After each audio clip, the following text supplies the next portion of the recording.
team back from a huge halftime deficit to beat the champs in the CFL's first OT shootout. The Riders' Henry Burris is cut from the same cloth. Although losing his Regina debut last week, his 300 yards in the air are a sign of things to come. It's the master versus the pupil. Lions Riders on the CFL Live.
Beautiful Vancouver, BC. Hey, there's Dunnigan's yacht right there, where the CFL season ended last year. New beginnings in 2000, the Lions' home opener against the Riders. Hey, folks, and welcome to CFL on TSN. James Duffy, along with a group that has replaced NSYNC as the most popular boy band in North America, Tillman, Dunnigan, and Schultz. Tonight, Danny Barrett returns to the place where he cut his coaching teeth, and he tries to show the Lions what he learned. He was an assistant in BC last couple of years. Now, of course, he's the head man in Saskatchewan. He has to be a little bit worried because, remember last week, Saskatchewan was pretty much handled by Toronto, and then we all saw what Montreal did to Toronto, so Saskatchewan fans have a little cause to be worried, don't they, Matt? Well, maybe defensively. Offensively, James, this group shined. There's big talk there that they hadn't had a quarterback there since Ken Austin. Well, Henry Burris has answered those questions. On the other side of the ball, they're still looking for their identity. Look at the moves they're going to make this week. Scribner's on. They're moving Donaldson from the weak side linebacker to the strong side linebacker. They're moving White from the secondary up to the weak side linebacker. They're still trying to tinker with that mix to try to shore up that defense, a defense that was dominated by Toronto, Eric. Well, the BC defense looked pretty good last week, Matt. In fact, their defensive backs were unbelievably physical. They knocked the Hamilton receivers all over the field, took their timing away by knocking them off the routes. And I think they're going to try to do the same thing tonight against Saskatchewan. When they do that, I think the key is to try to go up top, to stretch the defense, to go vertical. If you complete it, it's a bonus. But the biggest thing about throwing the ball deep is you get the defensive backs to play a little bit on their heels. They don't break on the ball quite as quickly, and it gives you a chance to do some things underneath. It's all about who's going to be aggressive, the offense or the defense. If Marsh and Hobbs can't get off the jams early tonight, then I think you're going to really see some trouble for the young quarterback. I agree, but I think in the case of the Saskatchewan Roughriders, they have a couple opportunities tonight. First and foremost, how about getting a win for new head coach Danny Barrett, his first as a professional head coach? The second is how about creating a running game? You know, these Riders, in a lot of ways offensively, I agree with Matt, are pretty good. Their slot backs, their receivers, their quarterback is on their way up in their offensive line, but they need a running back. They need an identity, a balance in offense, and they need to do it early in the season, because if they're going to make a move, it's in the second half of the season, and you can't wait for the second half of the season to find a running back, James. All right, that, of course, is just one half of the story. For more from the Lions sidelines, let us send you out to beautiful Vancouver and the guys who will call this one, John Wells and Glenn Suter. James, Damon Allen had a very slow start last Friday night in Hamilton and a big finish. And somehow or other, Glenn, when he was pushed into the wall in the second quarter, he woke up and had a magical second half. Well, he was roughed up by the Hamilton defense, no question about it. In fact, he played the whole second half injured. In the first half, he threw for just 76 yards. After he got hit, he threw for over 300 and no interceptions. Also had a couple of key runs, including one in overtime. He was injured in that game, played hurt, and in fact, missed all but 2 practices with what they thought was a kidney problem. They did some tests on him during the week. Everything went fine, and he is healthy and 100% ready to go tonight. First of 4 meetings between the Lions and the Roughriders, and one thing the Lions are promising here tonight is they won't take the Saskatchewan Roughriders lightly. All right, thank you, gentlemen. We'll hear from them again a little bit later. But when we return on the CFL Live, we will prep you for Friday night games. There are 2 of them in the CFL. Can the Ticats rebound against the Eskimos? And also, Calgary and Winnipeg. Previews next.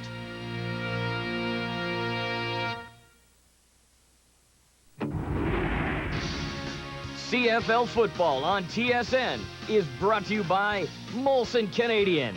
I am Canadian. Yes, a double dose of pigskin Friday night in the CFL. We have the second game, Ticats and Eskimos. First game, Stampeders and Bombers. Stamps looking to improve to 2-0. Bombers looking for their first victory. And in the second one, both teams looking for their first victory. And as Ken Chillibeck tells us, the Esks are feeling the pressure already. Tension's pretty high right now, coming off a tough year. And again, you don't want to start a season in an 0-2 hole. So, yeah, there's pressure. A must-win game for the Eskimos, certainly an important one, considering home hasn't exactly been kind to them recently. Last season, where they're usually almost unbeatable, they managed to win only 2 games at Commonwealth Stadium. And we need to get off to a good start here, especially at home. You know, we need to kind of get the mystique of the Edmonton home field going again. We didn't do that very much last year, so it's a big game. Meanwhile, for the Ticats, there should be a certain comfort level playing here. After all, they beat the Eskimos twice last season, including a 30-23 win in Edmonton in overtime. And Danny McManus, since joining the Ticats from the Eskimos, has strung together 4 straight wins over his former team. But after a loss to BC last week, in which McManus generated only 295 yards offense, he knows they have to play better. Just from my standpoint, a little bit more secure with football than I was last week. Be smarter with the guys where I'm putting them in position, and when there's a chance to get the other guys the football, get it to them. The biggest strength that we have is the fact that we know exactly what's coming at us. You know, they're established. We got Danny, we got Darren. Ronnie's going to run the ball really hard. So if we can stop the run, force the ball in Danny's hands, and then it's just up to us to make him make the decisions that he's going to make quickly and hopefully rally around and make some plays. From our standpoint, we got to try to hold on to the football, keep their offense off the field. Going against their defense, if there's a chance to put points on the board, be secure with the football and do that. With 26 sacks last season, you can bet Hamilton defensive end Joe Monfort is looking forward to this game. Eskimo rookie quarterback Dan Crowley will see a lot of Monfort, because Crowley struggled in last week's loss to Calgary, completing only 9 passes and throwing 5 interceptions. We have to get a lot better performance from our quarterback position. We expect to be blitzed. We have to make good blitz adjustments, pick up the blitz. A unique aspect to this game will be the field conditions. Both end zones are an artificial turf just newly installed. It's part of the preparation for next summer's World Championship of Athletics that will be held here at Commonwealth Stadium. And this will be the first game to be played here at Commonwealth Stadium under these conditions. Reporting for CFL Live in Edmonton, I'm Ken Chillibeck. All right, thank you, Ken. Here is your matchup in this one. Ticats swept the Eskies last season, winning 54-8 in Hamilton, but the game at Commonwealth was much closer. In fact, it went to overtime. 30-23 was the final in that one. Now, we asked on our internet poll this week, how should the Eskimos handle their quarterback situation? Stick with Crowley until Green is healthy, 35%. Bring back Dunnigan, a solid 30%. Trade for a veteran, and there was a couple of other options, so I guess we have to clarify right now. First of all, you have one more day to vote on that.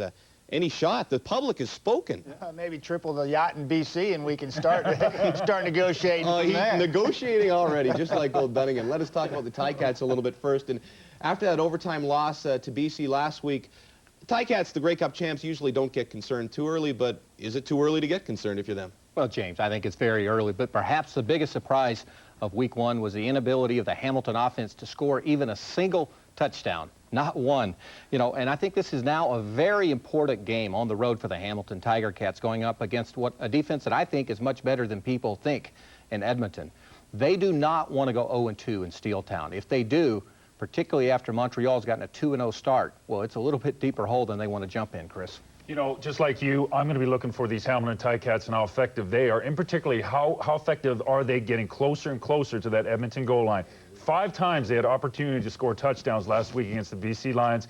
Instead of 35 points, they only had 9 points. I think a determining factor in this game is how efficient, how productive is Hamilton going to be the closer they get to the goal line, James. Now, on Edmonton's side, we talked about the struggles they had with the quarterbacks, Crowley and company, and no, Dunnigan is not coming back, so forget about that option. But what that overshadowed really is the defense. Matt didn't play all that badly. No, they played really well, and Don Matthews is counting on his defensive unit to actually pick up the slack and hold the fort down till the offense can come around. Last week against Calgary, they held the Stampeders to 16 first downs. That's not bad. they made them punt the ball 10 times. So Don felt like his team won 2/3 of the battle. It's just offensively they fell apart, and the turnovers killed him. Don Matthews has got confidence in Crowley. He's going to put him back out there. Last week he pulled him away from that fire because the kid just wasn't going to reset the sights, and he just wasn't on target. So Moss was in there, but now you look at the defense, it's going to have to carry the load again tonight, James. Now, the other game tomorrow in Winnipeg, of course, the Bombers playing the team they'd like to become, really, the Stampeders. Of course, Winnipeg the last few years has been about as stable as a Hollywood marriage. The Stamps, on the other hand, just are stable and solid all the time. Greg Musselman has a preview of that one. There is plenty of excitement in Winnipeg leading up to the Blue Bombers' home opener on Friday night against Calgary. Thousands of people converged in the city's downtown at Portage and Main on Thursday night for the Blue Bombers Bash. Coming off a less than inspiring performance in Montreal last week, defense was picked apart and the offense sputtered. We didn't do the things we needed to do to be successful, and we were battling uphill all night. And so I think we got a better game plan. I think we don't do things different as far as bringing the plays in. We have more time in the line of scrimmage. And I feel good about what we'll be able to accomplish this week. We just are going to play a little bit better, that's all. In other words, there's not much changes we've made. But we just have to read the defense a little bit better. We have to check off a little bit better. You know, things like that we have to do, which is all new for this whole team now. So, I think we're going to get better as the weeks go on. To add to the Bombers' already early season struggles, they'll have some huge holes to fill on their defensive line. Talented rookie defensive end Ron Warner is gone for the season. He tore a tendon in his biceps muscle last week against Montreal, and defensive tackle Patrick Garth injured his shoulder in Week 1, and he won't play against Calgary either.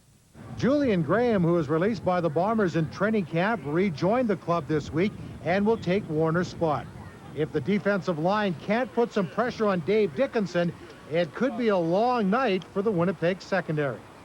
We're not afraid of anybody. I mean, they're going to come into our place, and you can't come into our home and expect to just run over us. So, we're going to go out there and play hard and try to make some things happen on defense and try to create some turnovers. The main reason for the Stampeders' big win over Edmonton last week was the play of their defense. They had 6 interceptions. And already a key part of that defense is former Blue Bomber defensive tackle Joe Fleming, who's making his presence felt in Calgary. Different, especially being on that other sideline, but it feels good to be back here, and definitely miss the city. It's a great place. I love being here, and this is a great city and great football town. I miss a lot of the people here. Fleming and company are looking to spoil the party in the Peg. For CFL Live, I'm Greg Musselman, TSN Winnipeg.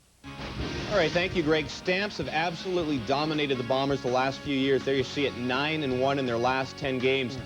New running back George Jones, one of the few bright spots for the Bombers last week, 158 yards rushing, one of those on a 90-plus big play. But the Stamps looked awesome last week, Matt, both sides of the ball, really. Yeah, they did. We all know about the offensive weapons Calgary possesses, but we saw a little taste there of Joe Fleming. Well, you put him with Traversy, Peoples, Jacobs. They got a formidable front four, and Coach Wally Buono assures me that they're getting a better push with those 4 people up front. Then you put in people like Alondra Johnson, Biggs, and Darryl Hall on the linebacking core. Now you're talking about developing a solid defense, and you put arguably the best defensive secondary behind them. It's going to be a long night for Kerwin Bell, Chris. Oh, I don't doubt Kerwin Bell is going to be thinking about whether he's going to get hit on each and every play. But when you look at Winnipeg, I think they got to play a game, and the game is called keep away. They got to keep that football away from Dave Dickinson, because the receivers and the slot backs of the Calgary Stampeders are absolutely outstanding. And talking to Jim Daly, he's very, very aware of it. He's the defensive line coach, and he says, Chris, these guys come off the ball, they're physical, they got a new fullback in Scott Diebert, and anytime you have a running back that can go the distance, he can go the distance again.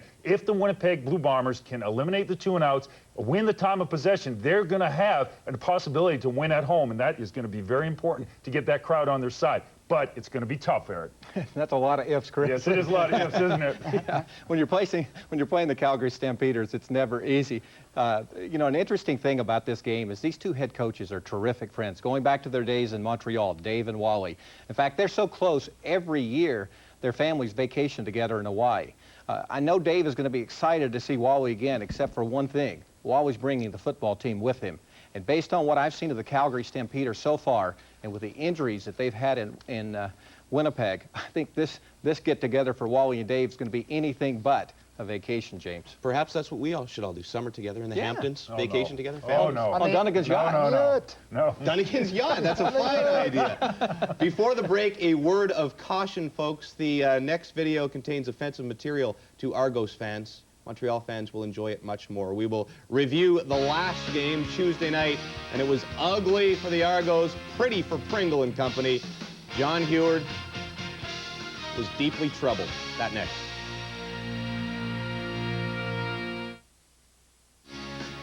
You watched it here on TSN. Als winning 45-6 over Toronto on Tuesday. 523 yards total offense. Anthony Calvillo 345, and he sat the fort. If Daryl Mitchell gets 0 yards pass receiving, you will not win a football game if you're the Toronto Argonauts. And now that is 2 weeks in a row that the Anthony Calvillo and the Alouettes have looked absolutely great. Man, they look really, really good. You know, at the start of the season for the Montreal Alouettes 2 weeks ago, there were a lot of questions. There was a question at fullback. There was a question at quarterback. There was a question at left tackle and right tackle. Well, all these questions have been answered. I thought the Montreal Alouettes played with an efficiency and a level of football that really can take them well into the 9th, 10th game of the season. And I wouldn't be surprised if they started making a separation if the other teams in the East falter, Matty. Chris, but you ask about these questions, these holes to fill. Yeah. You know that Jim Pop and Charlie Taft have a system.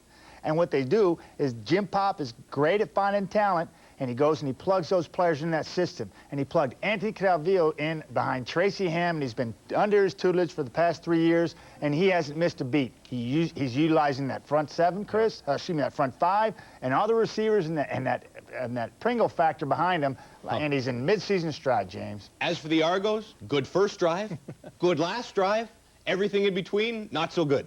Well, James, I've seen a lot of football, but I'm not sure I've ever seen a game in any league where a team's gone for 45 minutes and only made 1 first down. It was certainly a bad night for the Toronto Argonauts. But I think it's also important to remember this team is still 1-1, and with a victory in either of the next 2 games, they're still in pretty good shape. But for this team to get back on track and to have any success, I think John Heward has to settle on a quarterback. The musical chairs at that position just can't continue, James. All right, when we return, we will get you set for our game. The Lions and the Riders from BC Place in Vancouver. Lions 1-0 and going forward. Saskatchewan looking for their first victory of the year. Log on to our website, tsn.ca/CFL. Stats, analysis, real video of our features like sounds of the game, and detailed personal information about our analysts, such as their hobbies, i.e. Chris Schultz, origami. Who'd have thought? Oh, all God. of it at tsn.ca/CFL. All right, time now for our insider with the one and only Eric Tillman. Couple of things this week. First of all, a couple of critical injuries for Toronto in that loss to Montreal, but the one to Johnny Scott, perhaps not as serious as we first thought. Yeah, good news out of Argo land today. From what I'm being told, Johnny Scott is in good shape and may even possibly be able to play next week against the Montreal Alouettes, James. Now, time for the Fort Report. It is now 3 straight times you've talked about offensive lineman Neil Fort of the Als. What is it this week? Well, the trick is to hold out. When you hold out in this training camp, you get talked about a lot. But the clock is ticking in Montreal. They have a 10-day period that ends on Sunday, and they have to decide what they want to do with him. They basically are down to 2 options, and I talked to Jim Pop today. They can either go with 3 American offensive linemen, or they can trade Neil. 2 teams have expressed a lot of interest in him, the Winnipeg Blue Bombers, the Toronto Argonauts. The Argonauts certainly could use Neil Fort after the Salter injury. If those 2 make a deal, don't be surprised if you see Eric Lapointe's name floating around. All right, thanks, Eric. Tomorrow on The Insider, what Neil Ford eats for lunch. Eric Tillman's Insider. All right, time now for the little computer game we call Virtual Replay. In fact, it's special tonight. It's tandem Virtual Replay as Matt Dunnigan and Chris Schultz team up for the first time since that epic 91 Grey Cup victory. Virtual Replay for you on the Lions Attack.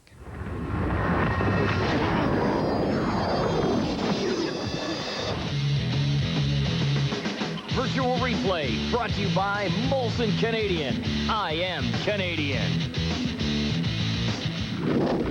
Matty, last week, if there was one big play that got the BC Lions back in the game, it had to be this one. But what the heck happened to the Cats secondary? Well, I spoke with Joe Powell, offense coordinator for BC, and he said that the Hamilton Tiger Cats were trying to give the young, raw rookies in the secondary some help by the way of zone coverage. There they are there, number 37, Jerry Urias, and Nicholas Harper, number 4. BC made some halftime adjustments, flooded the zone. They used Robert Drummond as a great decoy here to draw the secondary up. Damon simply pumps, goes over the top of Harper, and then Mike Adams, a rookie himself from the University of Texas, takes it the distance. Now, Matty, when I look at the play, it seems to me that Harper was the kid that made the mistake. Yes or no? No, Chris. He's simply playing his coverage. He's responsible for this area outside in the coverage. Willie Fells is pushing out here. And then Jerry Urias is responsible for high and up over the top. He gets caught up on Rocky Henry right here down the seam route. And what happens? Damon uses Drummond as a decoy, draws Harper up. Urias is caught looking. Big play from Mike Adams. Big play for the BC Lions. And something definitely for the Riders to watch out for tonight. All right, for more on this game, let us send you right back out to BC Place. Once again, here are John Wells and Glenn Suter. James, Damon Allen was nothing short of magical last Friday night at Ivor Wynn in Hamilton. The Lions were down by 17 at the half. Allen staged a rally in the second half, got them even, and then won the game in overtime. Well, the Ticats defense really roughed up Damon Allen in the first half. In fact, he played injured the entire second half, and it was his best half. Throwing for over 300 yards in the second half. His total's 394 on the game.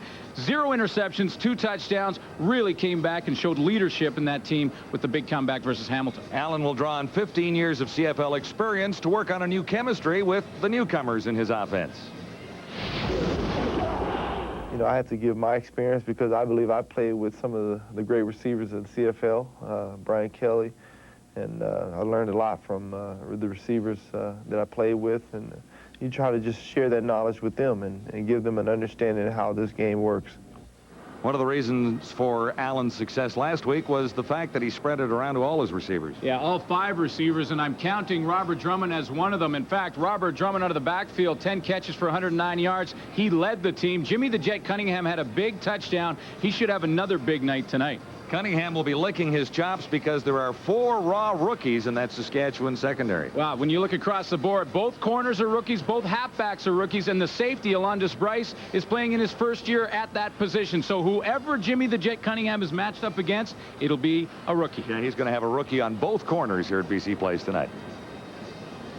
All right, thank you, guys. Our starting quarterbacks in this one are brought to you by Robbins Donuts. Still rocking after all these years. You saw the feat of one Henry Burris. He, of course, starts for Saskatchewan. And Damon Allen, a terrific comeback. He led the Lions to last week in their victory over the Ticats. All right, quickly, final notes on this one. Matt, Lions attack. How do they go after him? Well, we heard Wellesley and Suits talking about how young the secondary is in Saskatchewan. Look for Damon Allen to use his size advantage with his receivers in a hurry-up offensive mode early in the ball game. And when you're a team like Saskatchewan that's not as good as the opposition, the BC Lions, you have to win the battle on special teams. The problem for Saskatchewan tonight, kicker punter Paul McCallum has a leg injury and almost was a scratch, Chris. Good point, but I think the key for Saskatchewan is the first down production defensively. If that football team has production on first down and they get the BC Lions in second and long scenarios, well, then it's Gary Echeverry time, and Echeverry can start using his imagination where he brings pressure from one side, but that's not where he's going to bring the pressure. It's from the other side. Gary Echeverry is at his best when it's a second and long scenario. If BC runs the football and it's 2nd and 5, I don't think Saskatchewan's going to be very productive defensively, but if they get in consistent 2nd and long situations, I think Gary Echeverry in that defensive front 7 is going to have a good game. Terrific matchup. The Saskatchewan Roughriders, a completely rebuilt team from last year. The BC Lions already built and trying to get back and take another crack at the Grey Cup game. Kickoff is coming up in just a few minutes. Our final thoughts, and we'll get you ready next as Henry Burris gets the start in BC.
beautiful evening in Vancouver, British Columbia, as the Lions open their season at home, their home opener against the Saskatchewan Roughriders. Hey folks, thanks for joining us on this Thursday night. James Duthie, Eric Tillman, Matt Dunnigan, and Chris Schultz on the CFL Live. And tonight, a couple of teams looking at different things. For the Lions, it's all about respect this season.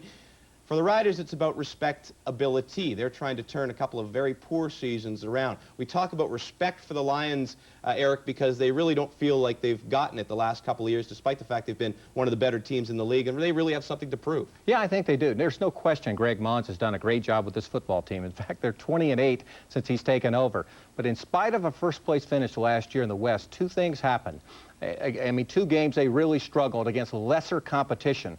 If you look at their performance against Winnipeg earlier in the year, they played very, very poorly and lost. In Week 18 against the Saskatchewan team, they won at the end, but they could have lost. They've always played down to their competitions. The best teams don't do that, and I think that's the challenge for the BC Lions this year and the challenge for them tonight.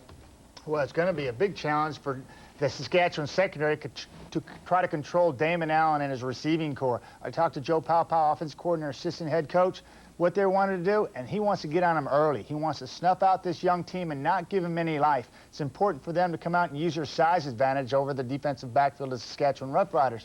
Look for them to do that, and how? With the hurry-up offense. And once they're able to go vertical over the top, look for them to come back with screens, the quick game, utilizing Rocky Henry's ability to move laterally, and Jimmy the Jet Cunningham's ability to move laterally. Chris. And Matty, in Saskatchewan, I think their priority #1 is they've got to stop the run. That 278 yards that they gave up against the Toronto Argonauts, that was a complete and total disaster.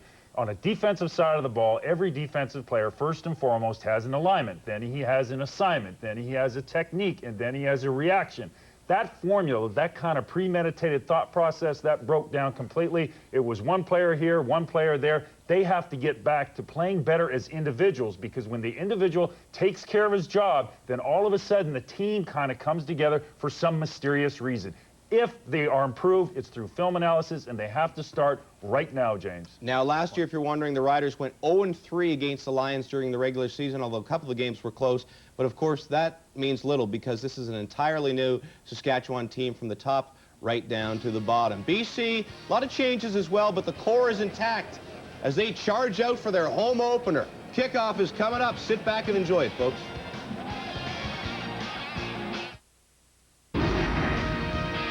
CFL football on TSN is brought to you by Molson Canadian. I am Canadian.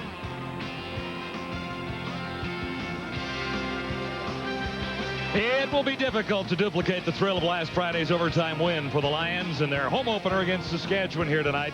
Simply put, the Roughriders made too many mistakes to beat the Argonauts in their debut last Thursday. The Riders are starting 5 rookies on defense, 4 of them in the secondary, and on offense, their quarterback is in his first year as the #1 guy. On paper, it looks like an uphill battle, but you don't play this game on paper. And under the dome at BC Place, the weather is perfect as usual. Danny Barrett, 25th head coach for the Saskatchewan Roughriders. The last 2 years, he was an assistant here in BC. He should know as much as you can know about the BC Lions as a head coach.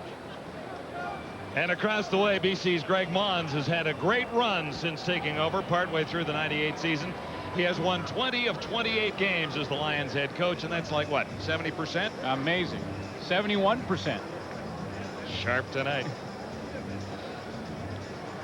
Danny Barrett lived in Vancouver until December of this year when he took over the head coaching reins of the Saskatchewan Roughriders.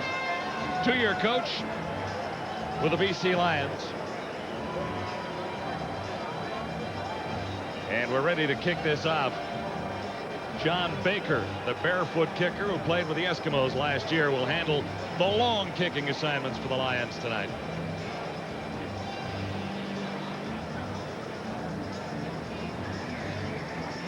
We'll see how Damon holds up. As you mentioned earlier, he really didn't get a full week of practice in. Well, he had to go for some testing on a kidney. They were precautionary measures. Says he's healthy, 100% ready to go. And we're set for the kickoff. And the home opener at the stadium at BC Place. Lots of enthusiasm for this BC Lion football team in the Lower Mainland. This is Tyler returning for Saskatchewan. Tyler Bears surrounded near the 21, met there by Sean Millington. The return is 7th. Tonight's starting lineups brought to you by Midas, your car care experts. Saskatchewan quarterback Henry Burris is one of the CFL's brightest young stars. He has 2 new receivers in Curtis March and Daryl Hobbs. And up front, Ben Fairbrother gets his first starts of the season for Saskatchewan.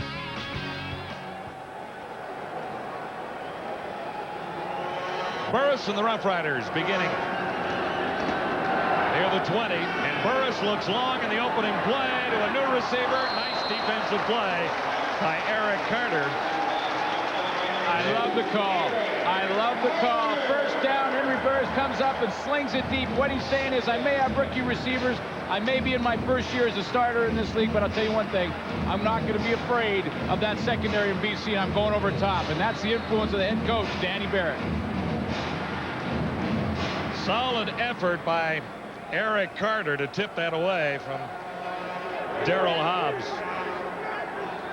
In spite of losing last week, Burris put up some impressive numbers. Riders go to the shotgun. There's early motion down there.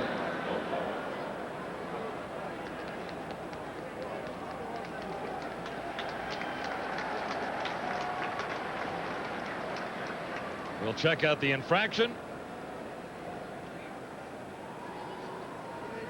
Looks like a procedure call. Yeah, looks like they're going to move back. Illegal procedure. Saskatchewan number 50. Second down. Defensively for the BC Lions up front, 4 veterans. They did not record a sack last week versus Hamilton, but then again, they're playing against Danny McManus last week. David Benefield has moved to the linebacking core, and we'll get you the secondary in just a minute. Almost.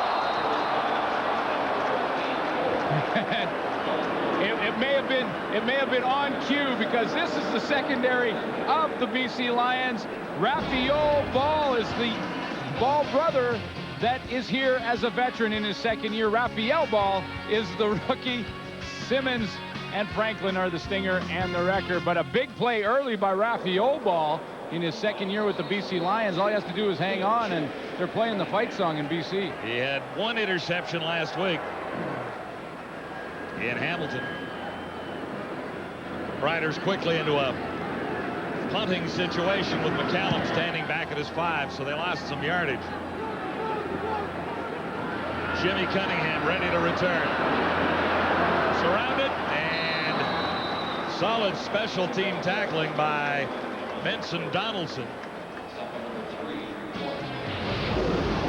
BC quarterback Damon Allen is on a mission. Allen has 2 great running backs in Drummond and Sean Millington, and wide receiver Jimmy Cunningham, who also has super speed. Up front, center Scott Hendrickson anchors a huge offensive line.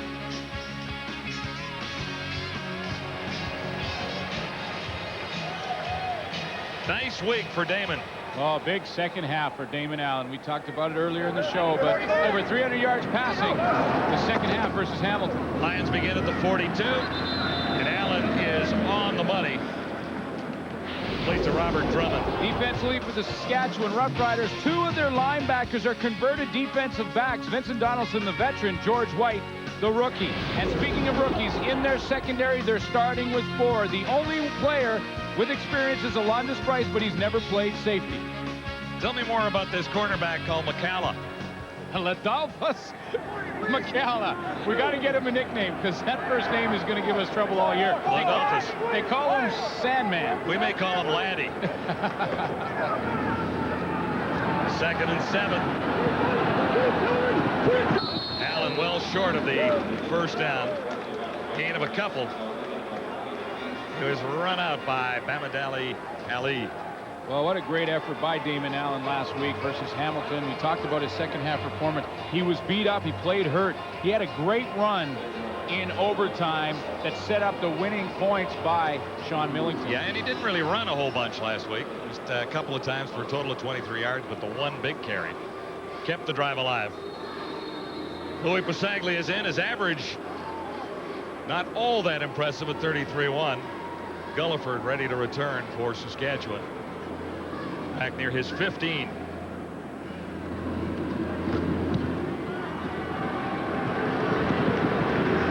Eric Gulliford Looks for room to the outside. Can't quite get around the corner. Wrapped up quickly by Simon Buffel. The return is 1. First and 10, Saskatchewan when we return to BC Place. Saskatchewan starting quarterback Henry Burris. Dan Farthing says he gets better with every pass. He's a bright young star. Well, the keys for Saskatchewan to win this game, I think, is reject the run, number 1. Last week, gave up 278 yards versus the Argos. And hang on, for goodness sake. Yeah, 4 fumbles versus the Argos and lost all 4 in the last one. Well, it's time to win away. Win one on the road. 0-9 last year away from Taylor Field.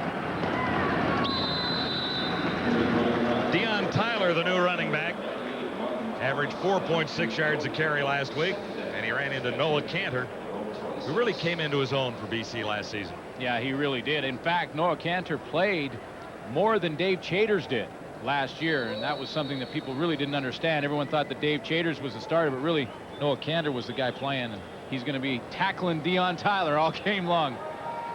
Tyler, 9 carries for 41 yards last week in his CFL regular season debut. He has 3 there. So this is 2nd and 7, Saskatchewan. 2 receivers to the near side. Here's the heat. He unloads, and Farthing makes the catch. Burris to Dan Farthing. It's Ali making the tackle. What a start for Dan Farthing last week. 4 catches for 103 yards and a touchdown. Really got off to a great start. The year before, in 1999, Dan Farthing was split between slot back. He's right in the inside receiver to the left of your screen. He'll just sit down right on the hash mark. He was a slot back last year sometimes and a wide receiver sometimes. Dan Farthing is a slot back. And the reason I say that because he's a very smart receiver. Eric England actually making the tackle on the previous play. You know, when you Darrell Hobbs was the target. When you play slot back, you have to be able to read the defenses quickly. You're the number 1 target for for your quarterback during blitz period.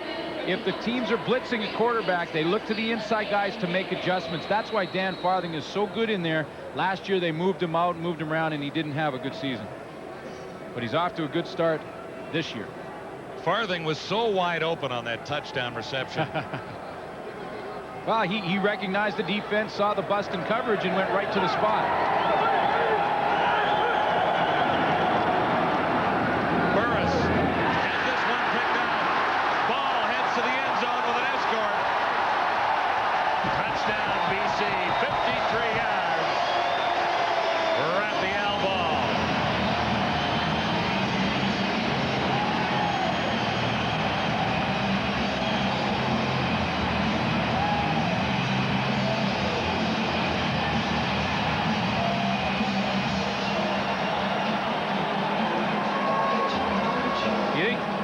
That one's going into the trophy case. Raphael Ball, the rookie. First interception and takes it to the house. That one's going right in the front row of the trophy case. That's why he handed it to the guy on the sideline. Keep that one for me.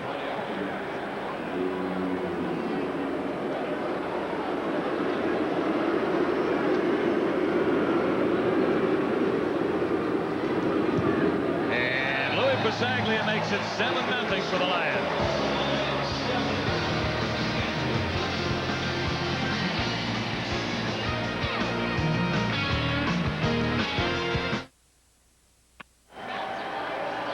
'53-yard interception return. Dylan Ching, the rookie receiver out of San Diego State for Henry Burris, should have curled when he didn't curl and went straight down the seam. You saw him to the left. That's where Raphael Ball just waited. The ball was thrown right to him, and then it's a foot race that he wins to the end zone.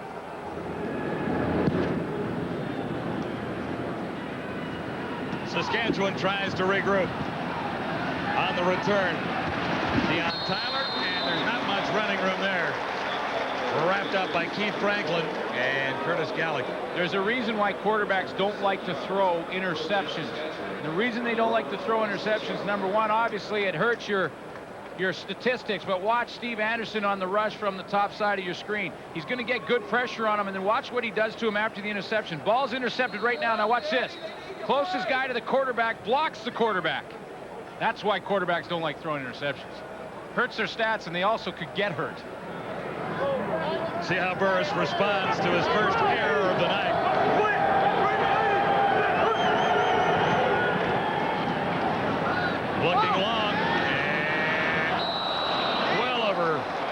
his intended target's head. That's Daryl Hobbs. Well, Raphael Ball said, well, listen, if younger brother's going to, well, younger by 2 minutes, he's going to get a pick. Well, then 2 minutes later, I might want a pick. Raphael Ball almost ran that one down. I think Henry Burris was just trying to get rid of it and overthrow everybody, but Raphael Ball showed some great speed to almost catch up to it. And Raphael saying, yeah, close, but not quite. Not quite, bro. Identical twins. There is very little to tell the difference between these two. Henry Burris, shaky start tonight. Has already thrown one for a touchdown the wrong way. On the money, markers were down at the line of scrimmage. And that's another of the new Saskatchewan receivers, Curtis Marsh. 17 yards. Curtis Marsh sat down in the hole, but both flags on the line of scrimmage from both sides. And I think it's going to go against BC, so Saskatchewan will decline it, take the yardage. Nifty little 17-yard gain as it stands. Offside. BC number 42. Penalties declined. First down. Steve Anderson got so excited about hitting Henry Burris the last play, he got a little anxious on the next series, but they will decline that penalty, obviously, and take the gain by Curtis Marsh. Marsh to the far side, flanks wide. Number 82, Daryl Hobbs to the near side. Triple formation. Tyler turns the corner. Nice run. And that should be another first down. Wrapped up by Steve Anderson. Gain is 16. Easily a first down. Yeah, Dion Tyler did not have a big opening game versus Toronto and Taylor Field. And running game has been a concern for Saskatchewan over the last couple of years. Last year they ranked dead last in the league running the football, and they're hoping that Dion Tyler can be the guy for him. If he runs and makes cuts like that, he may be. They think if they can get him a little bit of open field running, he's a pinball type runner. That was the comparison the Riders were making yesterday. Burris far side, well off the mark. He was looking for Gulliford. Well, they lost Mike Saunders this year, and that's a huge hole to fill. So Dion Tyler has big shoes to fill in that backfield, because, of course, Mike Saunders did everything for the Riders last year. But, of course, you can't just run the ball when you're running back. You also have to do a little blocking, and that is a nice job on a big man. That's standing up Steve Anderson. 2nd and 10.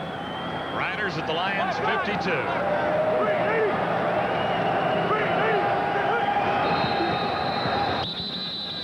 More markers down. Tough to get any flow in this game. We've seen the one touchdown, the 53-yard interception return. I talked to Dan Farthing about time count violation. Saskatchewan number 1. That's a young quarterback. That's just a new quarterback, new starter, new system. He's going to occasionally have a too long in the huddle call. Talked to Dan Farthing about Henry Burris in the huddle. Said he's fantastic. Said one of the greatest leaders he's worked with. And, of course, Farthing has played with some very good quarterbacks. Ken Austin. Yeah, guys like that. Yeah. No question. Burris swings it out for Farthing. He'll have the first down. Yards to spare down the sidelines. He's hammered up by Marcelo Simmons and Keith Franklin. Well, that's why he told me. That's why he had such high praise for the quarterback, because he thinks if I talk about it on camera, that maybe he'll get more footballs just like this one. Pretty nice decision right here by Henry Burris.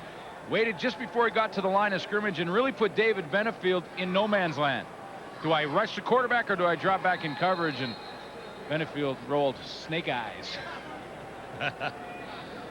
28-yard gain. Riders set up inside the 30 of BC. Nice drive by Burris.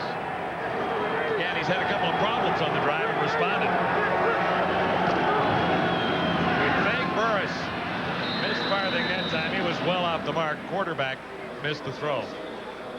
The one thing Danny Barrett told me about Henry Burris is that they just need to make sure that he always is making good decisions and working on that part of the game, the part of the game that you play from your shoulders up. Sometimes as a young quarterback, your tendency to force the football into coverage or maybe run around too much when you don't have to. Sometimes it's not bad to just throw it out of bounds. Sometimes it's not bad to throw an incompletion, and that's what they're trying to teach Henry Burris. Riders began this drive back at the 26. 2nd and 10. Burris stands in on the money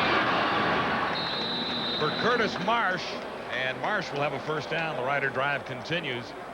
Raphael Ball made the tackle, number 24, BC. The Riders have 2 wide receivers listed as rookies, but they're rookies in the Canadian Football League. Curtis Marsh, one of them. Daryl Hobbs is the other. They have tons of NFL experience between the 2 of them. Marsh played with the Browns and Steelers, and Hobbs with Seattle and New Orleans, and they feel like these guys are veterans, and they know how to learn an offense in a hurry, and they know how to get it done once they cross the stripes. Both have all the tools, good hands, and great speed. First down, Saskatchewan. Burris goes to the end zone and overthrows his receiver again. Flag comes down. Carter hitting Dan Farthing.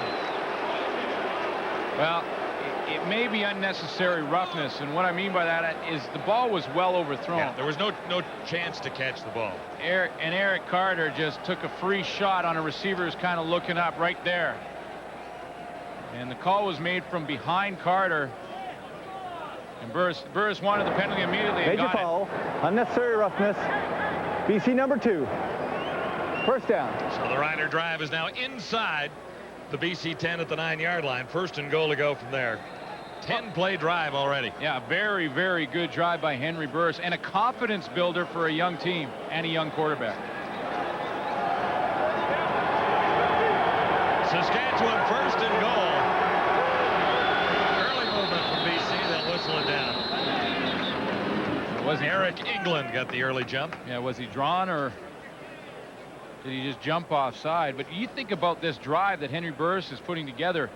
First of all, the interception by the BC Lions, Raphael Ball, takes it in for a touchdown. All that momentum that the Lions had, now Burris is taking it away. Offside. BC 96. First down. So a couple of Lion penalties have kept this thing going for Saskatchewan now at the 5-yard line. 3 cracks at it from there. Well, last week, Saskatchewan fumbled down here, one of their 4 fumbles that they lost, and that was a concern for Danny Barrett coming in. Hang on to the football in the scoring zone. Make sure you capitalize. Burris has it himself, and he has the end zone. Henry Burris, a 5-yard touchdown, and he's got the Riders back within 1. Well, if there was any question as to whether or not Henry Burris's knee is fine or not, I think the questions were answered by that run right there. He had ACL surgery last season. It was a concern in training camp whether or not he was completely healthy. Well, watch this run and the cut at the end. Little play action pass to Deon Tyler. Now watch the little cut right here just to get around the last tackler, Raphael Ball, and into the end zone. Knee looked pretty good there. And capitalized on a big drive. The interesting thing about the drive, Glenn, I thought, was the fact that they had to overcome some 2nd and long situations, and he didn't panic. Somehow or other, he got the job done and moved the ball very effectively from the 26 to the goal line. Tremendous composure for Henry Burris, and a great drive. Took all the momentum away from the Lions. Henry Burris has the Riders on the board. It's 7-7 at BC plays. Great drive by the Saskatchewan Roughriders to get even with the Lions. Look at the time elapsed on 11 plays. 4:38. That's a third of the quarter that Henry Burris put together, and 5 passing plays, 3 running plays. So he's mixing it up, and that's what's keeping that BC Lions defense off balance. And Dan Farthing with a 28-yard catch to keep the drive alive on 2nd and long. Here's the kickoff. Jimmy Cunningham near his 12. And the jet tripped over the 20-yard line. Pinned by Gerardo. He's always happy. That's one thing. They call him Smiling Hank. You'd be happy after a long drive that he put together and capitalized on this big run. Henry Burris, that's how he capped it off. You got to score when you're in the red zone, and you want to come away with 6, not 3. Burris does it. Well, every quarterback's going to throw interceptions, but he really atoned for it by getting his team back to even very quickly. So now it's Damon Allen's turn. 1st and 10. BC from there, the 25. Sean Millington. Demetrius Maxey. Big play by him. For the BC Lions to win this football game, I think special attention is in order. We're talking about special teams. Last week versus Hamilton wasn't very good. Yeah, they dug themselves a big hole at Ivor Wynn early. They need a balanced attack again, and it was fairly balanced last week in a lot of ways. The passing yards, though, were phenomenal. And they have to arrive on time. Got off to a real bad start in Hamilton and did come back. Don't want to do that again here tonight. They've been off to a pretty good start so far, at least defensively. And they've scored early here, but the Roughriders have come back to get even. Far side, it's Jimmy the Jet Cunningham making the catch on 2nd and 13. They're going to move Jimmy the Jet. They're going to move Jimmy the Jet Cunningham around. This time he's going to be the inside receiver and just break on the out. They want to get him mixed up and find the rookie. Oh, wait a minute. They could really line him up anywhere and find the rookie in the Riders secondary. What I'm talking about, though, is trying to get matchups on different players, and you got to get your speed guy into the inside if you can. 16-yard gain for the Lions. And for Jimmy Cunningham, 1st and 10 at the 39 now. Here's Robert Drummond for a few.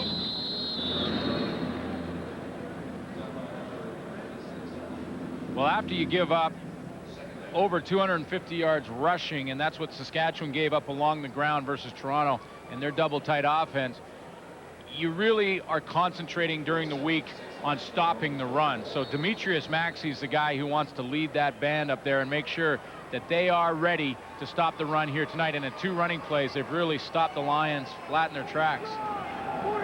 Last week was a nightmare. Yeah. Up front, 278 yards allowed to the Argonauts. Oh, opportunity there for an interception, but Jason Crum grabs it and hangs on. Sandman. And hung out just a little bit, didn't it? Well, the rookie corner, Ladolphus Sandman, Ladolphus McCalla. We're going to just call him Sandman. Comes up with a big play. You know, he breaks on this ball, and he's a young corner, obviously in his first year in the Canadian Football League, a raw rookie. That ball hung up there for a while. He had a chance at it, decided to make the sure tackle instead. He was pretty smart on the play because he looked to the interception, obviously, but then checked himself and hung on. That's right. Well, if you miss it, Jason Crum takes off.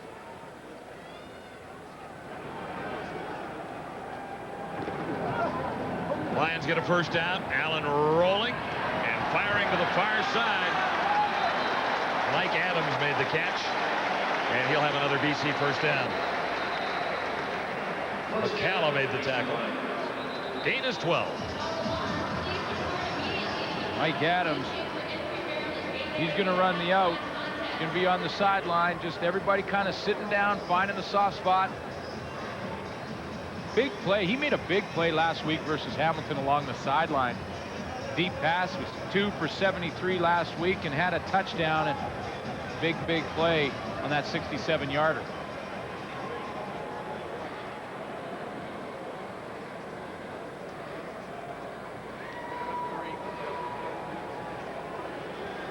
It's an injured official on the far side of the field. We've just spotted him. David Moyer points that out.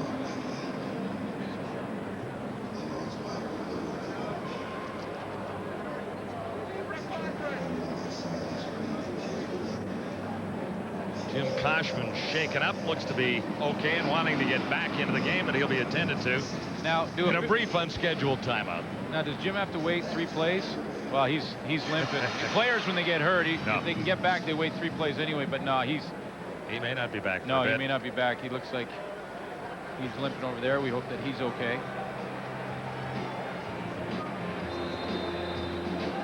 The refs can pull a muscle too. Might mean fewer flags. What do you think? 1 less ref, I guess. Yeah. David Allen 4 for 4, 37 yards. And much of it on this drive. There's been the Lions' best offensive set so far. Cunningham has another one wrapped up at the 40. Alundis Bryce was there, number 22 for Saskatchewan. Well, Damon Allen seems like he's complete control of this offense right now and really matches the Henry Burris drive with one of his own. He's getting lots of time to throw the ball. He's not been harassed by the defensive front 4 for the Saskatchewan Roughriders.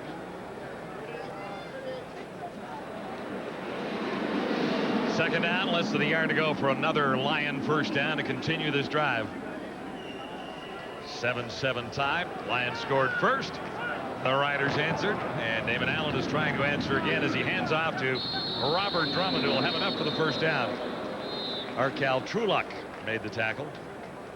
Arkell Trueluck's interesting story, of course, 2 years ago when he came in the league, he replaced a gentleman that will go down in the history of Rider football as one of the greats in Bobby Jurison. It was big shoes to fill. Had a great game to start that year. 3 sacks. Yeah, 3 sacks in 1 game.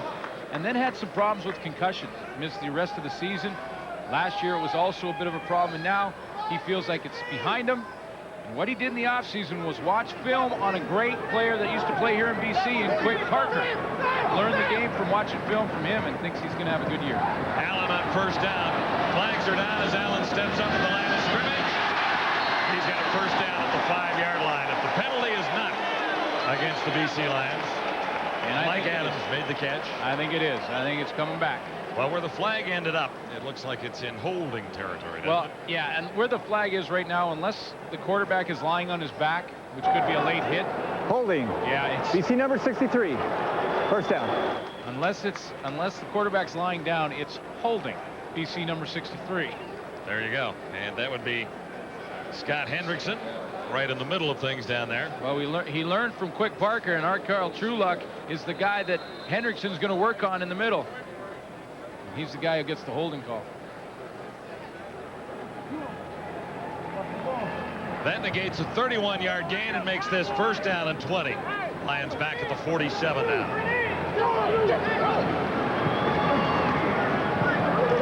Allen got it away.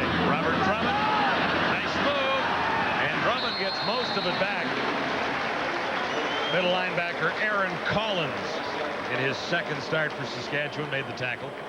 Well, it really is amazing when you think about how Damon Allen distributed the football last week. Robert Drummond was his #1 receiver. That tells you the versatility of Robert Drummond. Not only will he carry the football to the backfield, but he's used in a lot of different places. Catching the ball is one of them. 10 for 109. Leading receiver for BC. Sliding out of the backfield, just like he did on the previous play. And here again, Drummond. And he's wrapped up short of the first down. Play was a little slow developing, and Donaldson got over to read it. Drummond a little upset. Well, I think Drummond wanted the ball sooner. Final play, opening quarter at BC Place. It's the Lions 7 and the Roughriders 7. A great night ahead.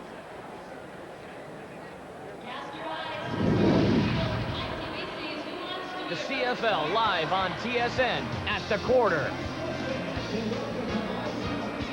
All right, welcome back to CFL Control. Duthie, Dunnigan, Tillman, and Schultz with you. And great to watch Damon Allen against perhaps the next Damon Allen and 25-year-old Henry Burris, who has the biggest smile in the CFL and a lot of confidence too, Chris Schultz. Oh, a lot of confidence, but I give a lot of credit to Danny Barrett. I like the way he handles his people in football. I mean, it doesn't matter who he is. He could have jumped all over Henry Burris. No, look at that. You're going to be fine. Don't even worry about it, kid. And then what does he do? He gives his quarterback the confidence to run the plays and go for the touchdown. Our touchdown was after Danny Barrett instilled some confidence in Matty. I love that. Oh, I love to see it as a quarterback. And look at Danny Barrett right there. He's simply pumping his fists, and he's loving life right now. He's living vicariously through his quarterback. But Danny Barrett knows how important that is for that young guy. I had Jackie Parker. Danny Barrett had John Huffnagel, Joe Powell. He knows how important it is to have your coach's confidence. Hey, Mike Crowley, you've got hey, Don Matthews is patting you on the back. I know he's throwing you out there again. Hey, Danny Barrett's doing it to the young man tonight. Yeah, yes, and the older quarterback on the other sideline looks pretty good, too. You know, for Damon Allen, it's hard to believe that just 2 days ago there were actually concerns about whether he'd be able to play tonight after he ran into that wall at Hamilton. What a great performance for him. He's using all of his weapons, spreading the ball over the field, responded to the Saskatchewan touchdown. In 2 weeks, Damon Allen will be 37. I think in this case, it's 37 years young. Yeah, we told you Burris is 25. Damon Allen still looks 25. And this no worry for the Lions. Remember, they were down 20-3 at the half last week in Hamilton. So 7-7. Heck, they're ahead of the game. Let's send you back to BC Place. And here are the numbers after the opening quarter. The one turnover was a costly one for the Saskatchewan Roughriders. It cost a touchdown.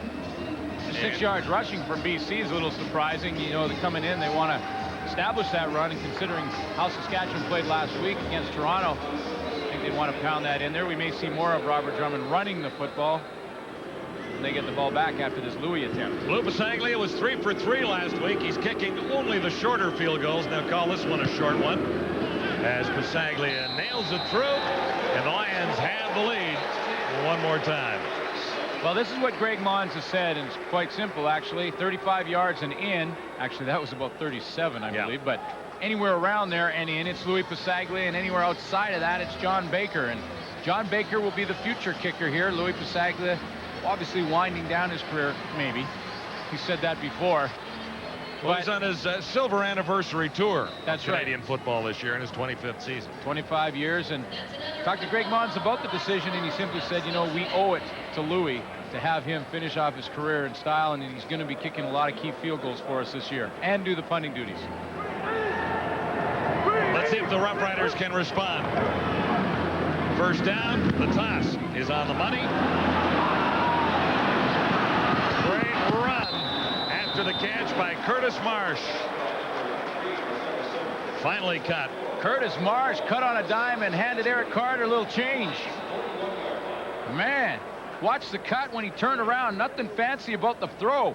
Throws just out there in the flat. Easy throw to the outside. Watch what he does afterwards. Just turns Eric Carter, the veteran, right around and takes off with some speed down the sideline.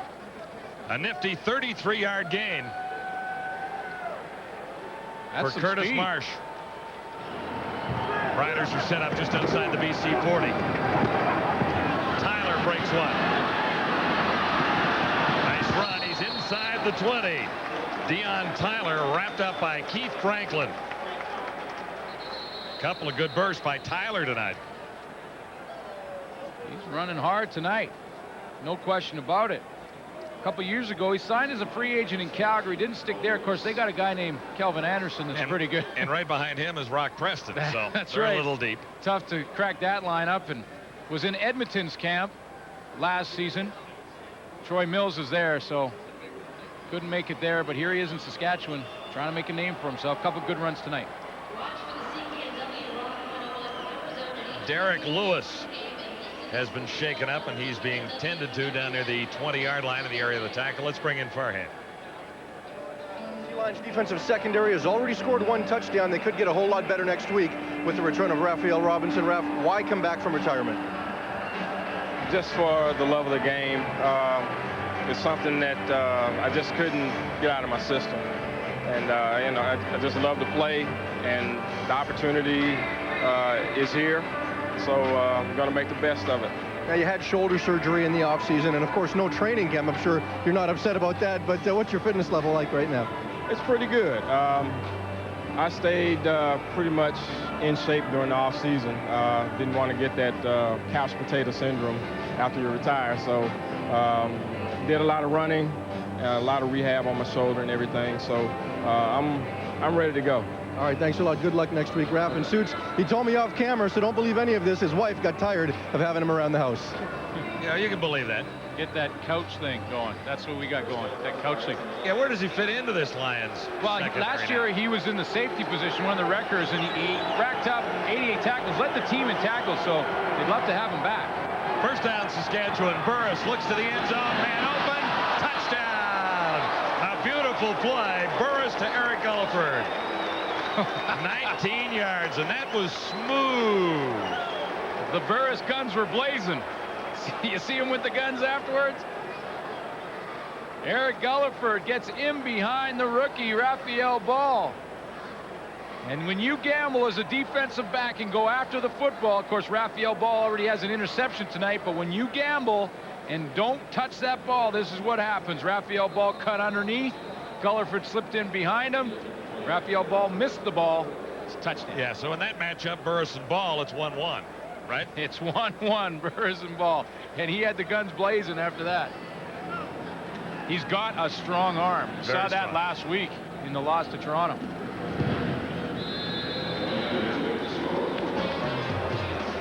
So the Roughriders are in the lead for the first time. Henry Burris celebrating 6-gun style.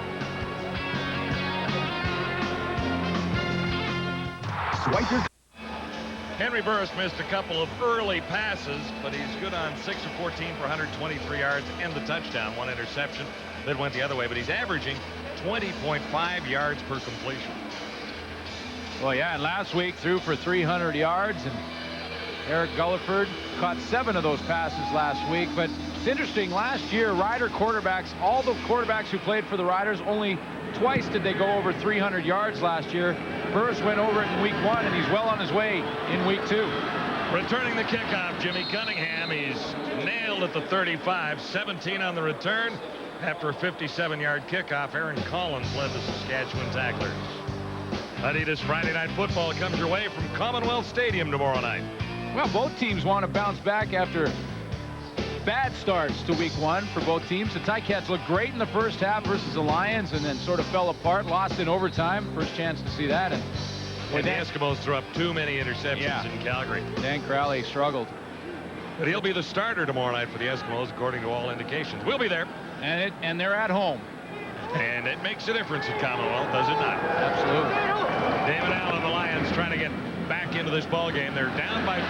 Drummond takes off. Nice run inside. Robert Drummond. 14 yards for Drummond there. Got to be a big lift for your head coach when you see a team come together quickly. Even if you have veterans, there's always changes in the offseason. Greg Mon saw the changes in BC. Put them together, and when you see a team come back like they did last week versus Hamilton, win in overtime, down 20-3 at half, it's a great lift. It feels your confidence level shoots out of the roof when you can do that and your team has come together that quickly. Lions first down. The BC 48. Quick swing pass to Cunningham. Trying to turn the corner. Well defended by 2 Roughriders. Gain is 4. McCalla was in on the tackle, and Benson Donaldson too. Oh, both quarterbacks really doing a nice job of running the offense. Both quarterbacks coming in, Damon Allen and Henry Burris, had not thrown an interception in week 1. Henry Burris threw 1, and early in this game, Damon Allen still. Yeah, it was a bad one too. He still has the donut, still has the goose egg going in the interception column. It went all the way the other way. Here's Damon Allen, fakes it once. Has Adams in behind the cover. Oh, baby. 58-yarder for Mike Adams.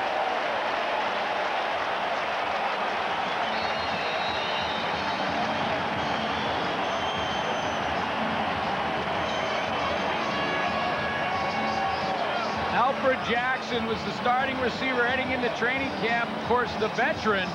But he has been injured, and while he's been out, Mike Adams is quickly making a name for himself. He had a big touchdown catch last week down the other side of the field. He had 6 starts with the Pittsburgh Steelers. Has NFL experience. Tremendous speed like you saw there, and he's picked up the offense in a hurry.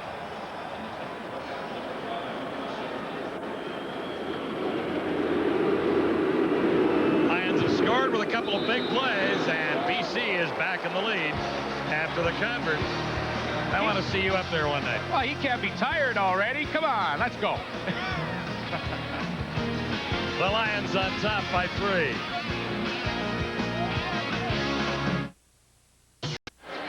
Mike Adams has 2 touchdowns in his CFL career. Last week, a 67-yarder. Tonight, a 58-yarder. Damon Allen has a hot hand. He took advantage of a bit of a bust in the Rider secondary. Again, we explained that it's a young secondary. Their safety with the most experience, and he's never played safety. Tyler has been running well out of the backfield. Gets out to the 30 where he's wrapped up by Jason Crum.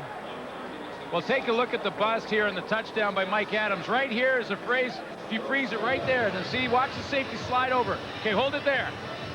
Here's Alundis Bryce. His angle is flat. His angle's got to be deeper. If it's not deep enough, Damon Allen will take advantage of it. And the guy who knew there was going to be a problem was the guy on the sideline, and that was their head coach, Danny Barrett. He saw it right away. Watch Danny Barrett down here on the left of your screen. He sees the covered problem. He's going, Alundis, get over, get over, get over deeper. Doesn't get over in time, and Adams makes him pay. There's the Saskatchewan first down.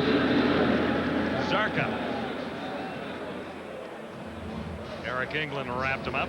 So Danny Barrett not only knows how to play quarterback, knows how to coach an offense, but he also saw the weakness in the secondary. And of course, he made a living as a player reading defenses. So he saw that his safety was too shallow, tried to get him over, but it was too late.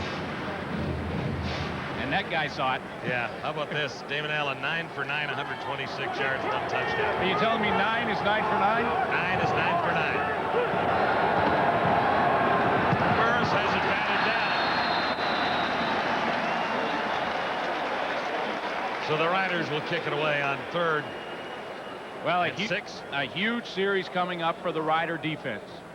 Just giving up a big play and a bust. Now, this is where the young team, you wonder if that secondary will hang their heads. You wonder if they'll start to let that last play affect them. Because when you're a defensive back, the one thing you have to have is a short memory. Here's a guy with a long memory. Barrett remembers the cheap shot you put on him in 1985. No, he didn't. yesterday. Yeah. No, he didn't. Yeah, cheap shot artist at 27. See, now I don't remember that. Yeah. I was a team. That's when he was playing receiver.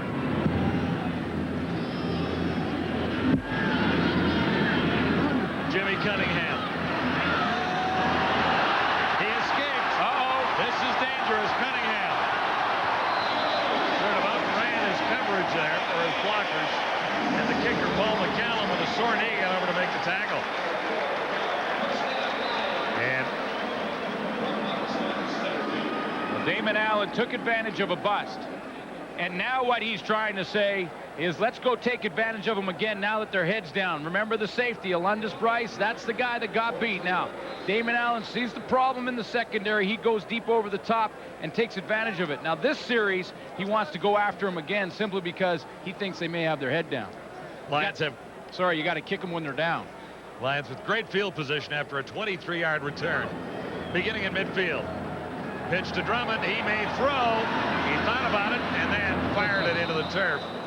Did he just unload it? Is he playing quarterback and just got rid of it? Well, I think he thought he was playing quarterback, but that's a lot easier than it looks. Drummond gets to the outside, and he's laughing about the throw because this is the play that you hope that no one, he's just going to move to his right here. This is the play that you hope as a tailback, no one's going to buy. You're not going to have any pressure, but he does have pressure from Markel Truelock from the backside. That's not easy. That's just getting rid of it. You know, I bet Alan Pitts has got his touchdown toss to Dave Dickinson on tape, and he's watching it every night at home. Was he happy when he pulled that off in the season opener in Calgary against Edmonton? I heard Alan Pitts bought a telestrator so that he could illustrate exactly how that play occurred. It was a great play. Nice pass, Al. Damon Allen near side. Another first down for the Lions. Well, that's the guy who should be throwing the football. And it's nice to throw in a couple of razzle-dazzles. It keeps you guessing with the Drummond try, but Damon Allen's on fire. Sean Graham made the catch there. I thought it was a first down, but maybe a little closer here. Let's see where they spot it.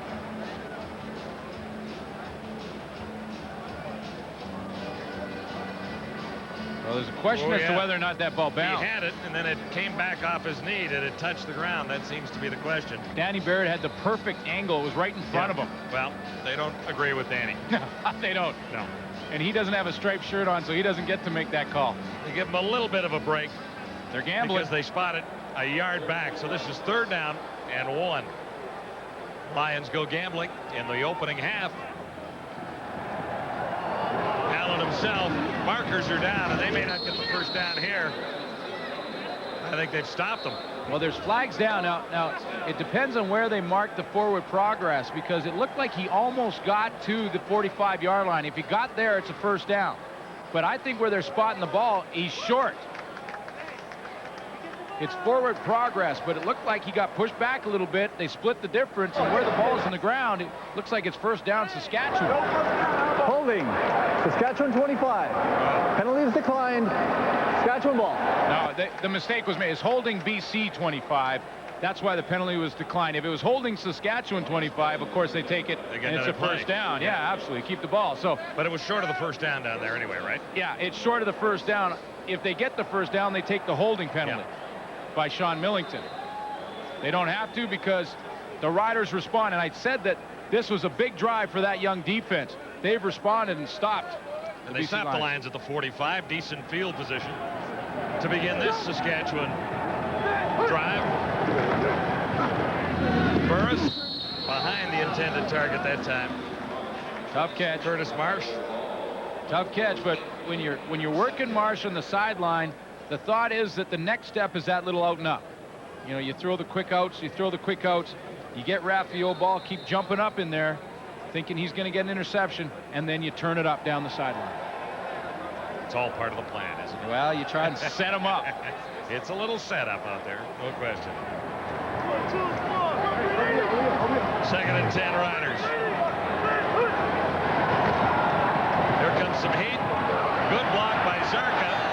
And maybe a little holding after it. There's an opportunity far side. Good defensive play. Darrell Hobbs had a chance to catch it the second time, but I think this one is coming back on a penalty here. Well, that was 2nd down, so the Lions, may decide to decline this penalty. I believe it's going against holding. Saskatchewan number 33. Yes. Penalties declined. 3rd down. Saskatchewan 33. So that's Zarka. They'll decline. He actually made a pretty good block and then held on a little too long. Well, Burris was working so long to find a guy open that it took too long. And Zarka just ended up having to grab on to the guy, and when you do that, you get the holding call. But decline the penalty and get the football back, and that's what the Lions will do. Cunningham deep for BC. McCallum standing at his 32 for Saskatchewan.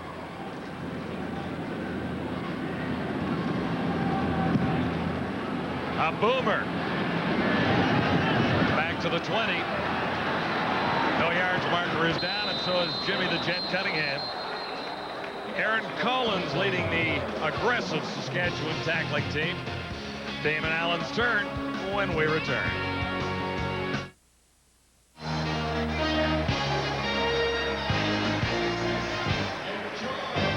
Sports Desk coming your way at 2 Eastern. One of your heroes leaves town. Wait a minute, he's our guy.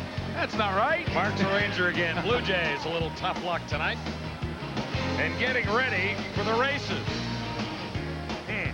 I didn't know that was part of the training. I didn't Plus, either. the Tour de France. All on Sports Desk. Dutchie and Rod tonight. Can't believe Messier's leaving. What's up with that? Lions 1st down. At the 35. Aaron Collins. We'll wrap it up. Oh, I'm sorry. Dave Randorf's on the West Coast today. I've lost a couple hours here. Well, of course, it's not a surprise that Messier is leaving. I know. Yeah. $2 million to leave town. Yeah. Right. This is the interesting hockey management you have out here on the left coast. You pay him $2 million to leave town, and then the Rangers give him 5 a season for 2 years. Interesting is a nice way to put it. Interesting is a nice way to put it when you're talking about the Canucks. You know, when you left Saskatchewan, what did they give you? An apple and a road map? I mean, yeah, and an attaboy on the back. Attaboy, thanks for coming out. Uh-oh. 2nd and a bunch, Allen has receivers open. First miss in a long time. First miss all night, in fact. Sean Graham couldn't squeeze it. And that's not his fault.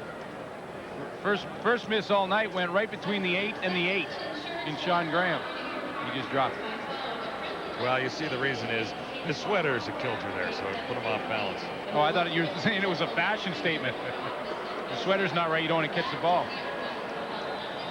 So Allen was on a nice little roll. 9 for 9, 10 for 10. 10 for 10, and then missed that. Record for consecutive completions in a CFL game is held by someone in this ballpark here tonight. Okay, well, 2 choices. Danny Barrett. There's a lot of quarterbacks around. Yeah. It's not Henry Burris. Could be Joe Pow. You got it. Your old roommate. I got it on the 3rd guess. Didn't go to a lifeline. No, you didn't need the lifeline. Your problem is when it comes to phoning a friend, you got to find one. Here's Farhan. Thanks, John. We're here with Alfred Jackson, injured his right ankle in the final preseason game. AJ, tell us how you're feeling and when we can expect you back. Right now I'm about 75%, and I'm looking forward to getting back into running Sunday when we start practice again, and hopefully I'll be ready for the Calgary game. Now, these guys are doing pretty well without you, especially your boy, Mike Adams, 2 touchdowns in 2 games. What are you teaching these guys? Hey, I'm an old vet, so I'm teaching them everything I know. You know, they're young, they're doing a good job. Mike Adams, Jason Crum, Sean Graham, Rocky Henry, they're all playing well. AJ, thanks for your time. Good luck the rest of the season. Thank you. John? David Benefield a little upset there after the tackle. Well, Greg Mon, has lots of depth to choose from. Mike Adams is playing well in his first 2 games, and Mike Adams will be the guy that Alfred Jackson will replace when he gets back in the lineup. That's the way that Greg Mons would like to go Alfred Jackson, a veteran receiver that they wanted to move to the short side of the field this year, get him more involved. Deion Tyler had 5 on first down. 2nd and 5 is whistle down. A procedure call again. A couple have gone against Burris tonight.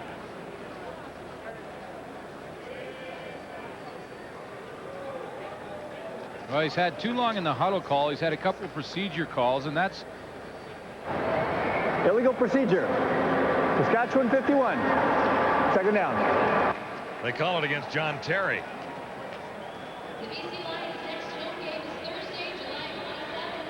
John Terry, top lineman last 2 years, certainly. Yeah, absolutely. Last 3 years, and he's on his way to catching a guy that's been nominated, that was nominated 8 years in a row, was Roger Aldag. That's the record in Saskatchewan for nominations from the O-line. He's got 3 now.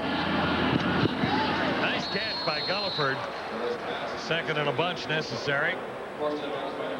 Derek Lewis supplying the coverage, and we'll see where they spot this one.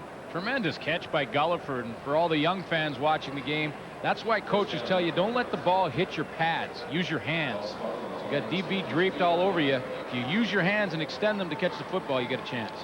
And he was right on the money. A 1st down, 10-yard gain for Gulliford. So this Saskatchewan drive continues across midfield now.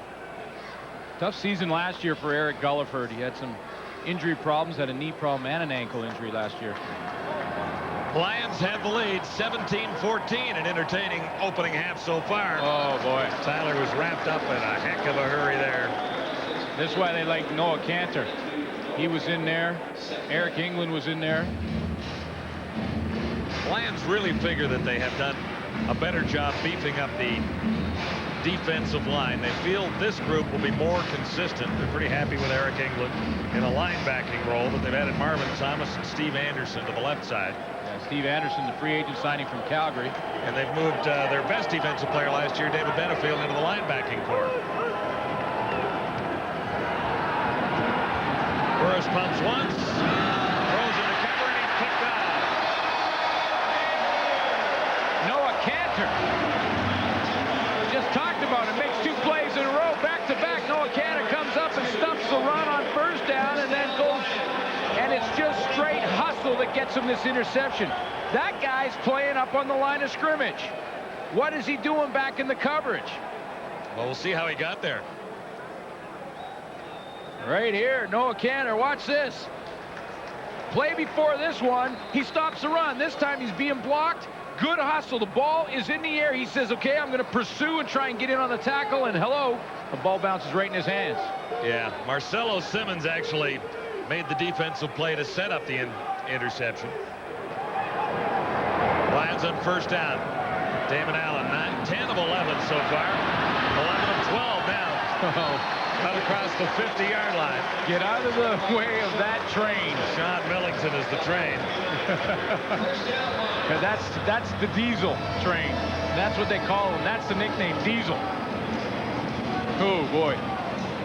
Obviously, he's happy to be back in BC after his tour to Winnipeg and Edmonton. That's Sean Millington. Lions on top. 3 minutes till halftime.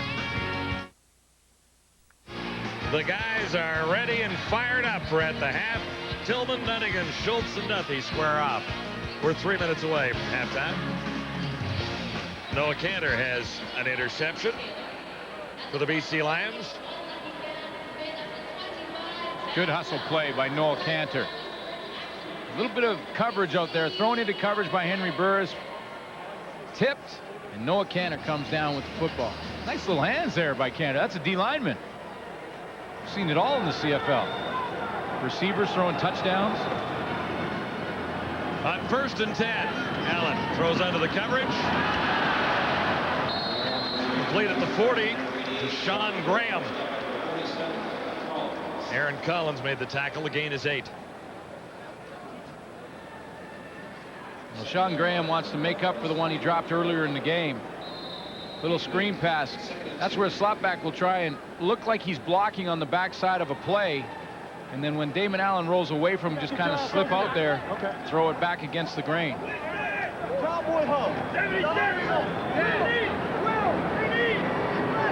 Second and 2. BC at the Riders 41. Here comes Diesel. Millington has the 1st down and about 6 to spare. 38, George White made the tackle for Saskatchewan. Well, you got a back like Sean Millington and Robert Drummond, and you're running up in there. These are big running backs, huge running backs. Secondary and the linebacking corps for the Saskatchewan Roughriders aren't that big. We mentioned early in the game, there's 2 defensive backs that have been converted to linebackers. First and 10 at the 34. Millington off right tackle this time, and he's halfway to another first down. Looks like a 7-yard gain, more than halfway. One of those guys that are talking about in the linebacking corps is Vincent Donaldson, 185 pounds. Now, he is a hitter. He's a very aggressive player, but he always played corner. They told him coming into camp this year that he would be a linebacker. I was talking to Vincent Donaldson, who used to be a teammate of mine in Saskatchewan before the game, and warming up at the time was Robert Drummond and Sean Millington, and he looked at them both and went, ooh, I got to go tackle those guys tonight. It was a little nicer when he was hanging around the secondary. He's messing with the big guys. Now, there aren't many of those guys from the 89 team left on that Saskatchewan roster. Vincent was one. Yeah, and Vincent and I were close friends back in Saskatchewan and still are, and he's a very aggressive player. Call him Hitman when he was there, and he's getting the chance to hit when he moves up to that linebacking core. I guarantee you that. Graham helped to the sidelines. Injured on that last play.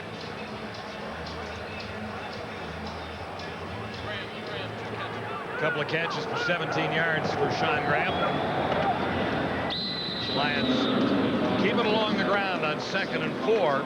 Millington again. Aaron Collins, the new Rough Rider middle linebacker, was there to stop Millington that time, and he's short of the first down. Well, what we'll see from the BC Lions now is with Sean Graham out with an injury, and he had some injury problems in camp, so he may have aggravated something that he had in training camp.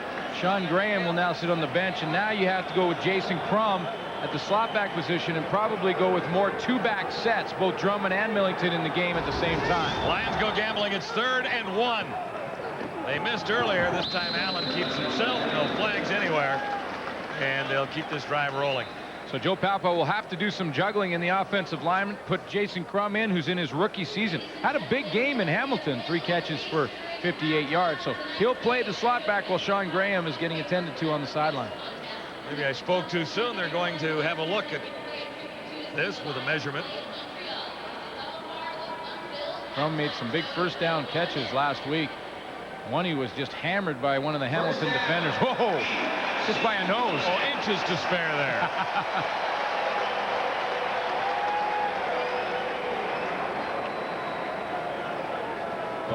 Thanks, guys. We just had a chance to talk to Sean Graham. He's injured his right ankle. Earlier in camp, he hurt his groin. We feared it might be that, but he appears to be fine. He says he's going to shake it off, and he will try it again in the second half.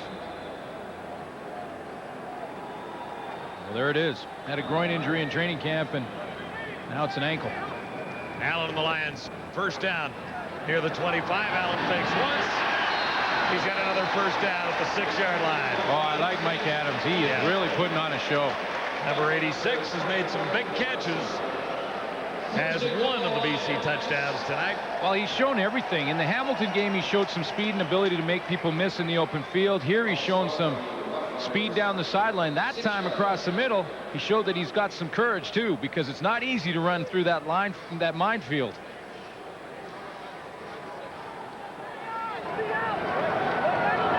First and goal at the Riders 6. Time running out of the first half.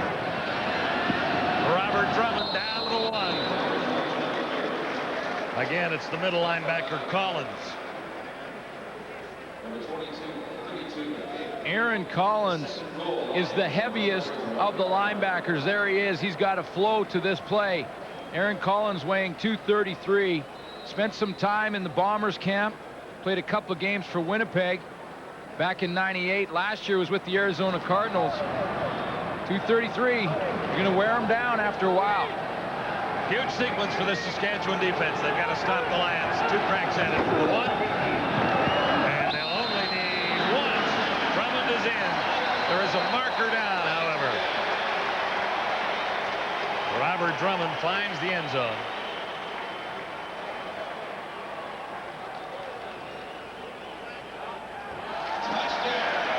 There's the signal. We're waiting for the officials. We don't even have to hear them anymore. No. We know what happened. Offside. Saskatchewan 72. Penalties declined. Touchdown stand. Colin Scribner. Lead blocker is Sean Millington. Robert Drummond goes in behind. Yeah. In fairness, you're not going to stop the BC Lions. 2 cracks from this distance with Drummond and Millington in the backfield. Well, not to mention you got a veteran offensive line in front of those two when you talk about Terrace, Mantika, Hendrickson, Harden, and Perez. That's a veteran group up front, and they just led the way on that drive. Lupa Saglia looks to add to the BC total here. Dead straight, 23 seconds till a half ends. I think he's slowing down. Yeah, I think he is too. Still got good form, but he's not moving as quickly as he used to. Of course, when you're that high, you want to make sure your form's right. You don't want to be making a mistake up there. Coming down's a lot of fun too. Lions a couple of impressive drives in the opening half. And they have a comfortable lead right now at 24-14. Well, that was a drive dominated by the running game. And Robert Drummond, a big part of it. He finished it off with the 1-yard run. There were 6 running plays out of the 9 in that drive. So the running game starting to take effect here for the BC Lions, as we thought it would. Adams with an 18-yard catch to keep it rolling, and Drummond found the end zone.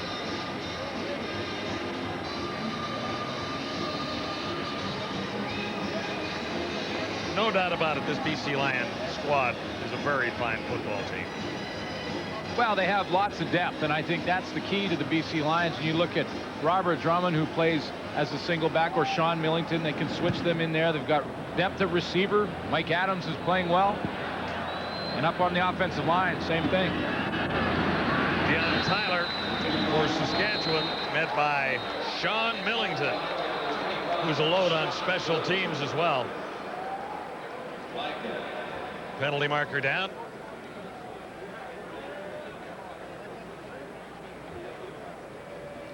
It's an interesting penalty. If it's against the Riders, there's no question what they have to do with 18 seconds left is just to get out of this half. Major foul.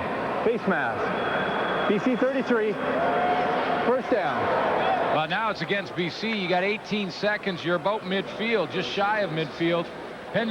Depending on what you call on this first down, if you can pick up 10, you got a chance for a field goal before the half. I mean, you can run in 18 seconds probably 3-4 plays.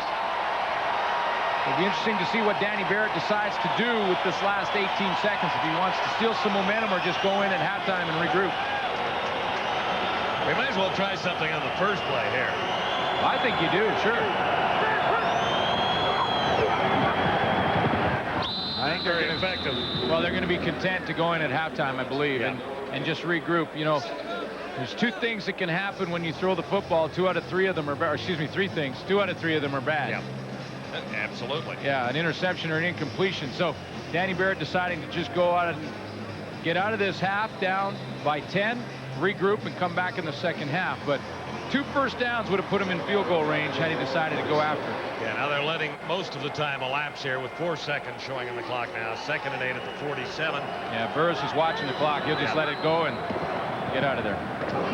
Back-to-back carries by Chris Zarka, and he actually ended up with a first down on that drop play, but time had elapsed. Eric England makes the tackle, and the Roughriders put a couple of nice drives together, but they're a little short. They're down by 10 to the Lions. It's halftime at the stadium at BC Place.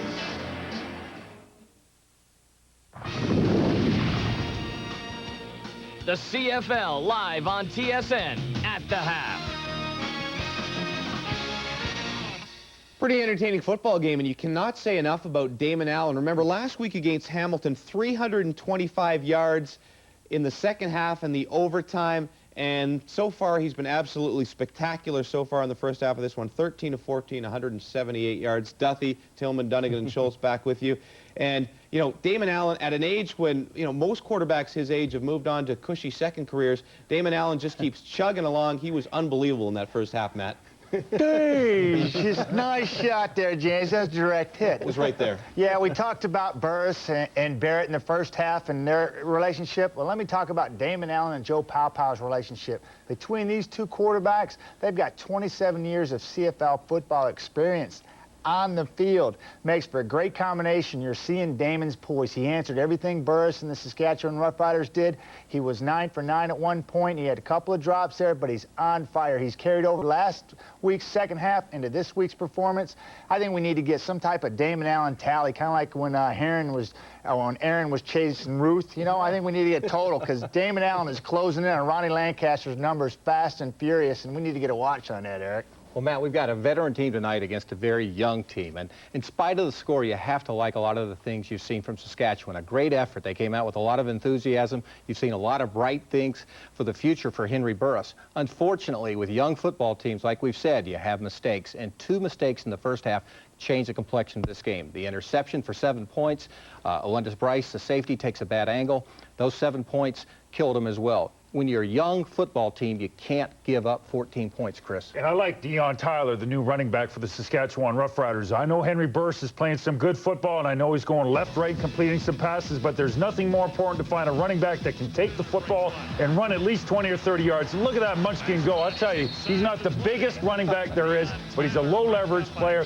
They got to find someone who can replace Mike Saunders, and just might be him. Good job, good first half, Deon Tyler. Yeah, pretty good first half for the Riders, but like Eric says, just like last week, lots of positives, but the 2 negatives, those turnovers, those interceptions directly leading to 14 points. One absolutely directly, the same play. The other indirectly as the Lions moved it downfield, and Robert Drummond banged it in from the 1-yard line to give the Lions a solid 10-point lead at halftime. 24-14 as Drummond goes in. More coming up.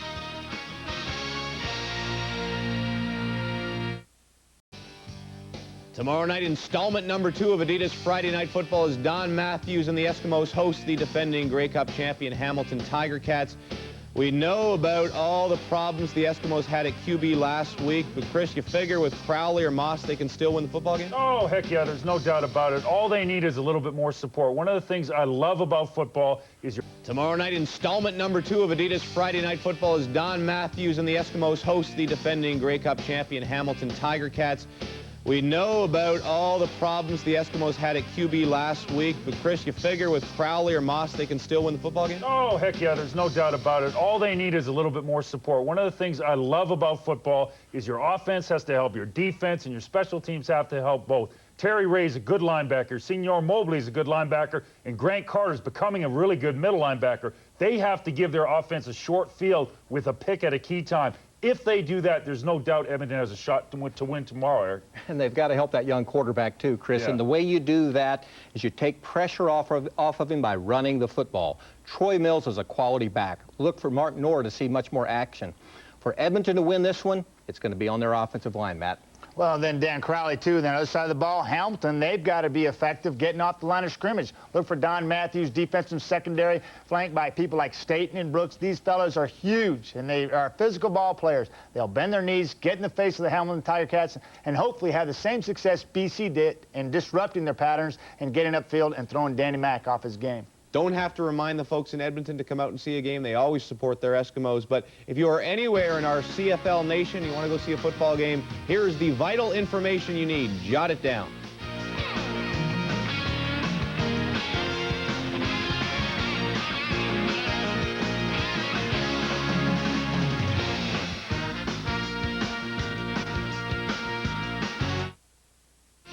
Please log on to our website, the finest CFL website in the nation, www.tsn.ca/CFL.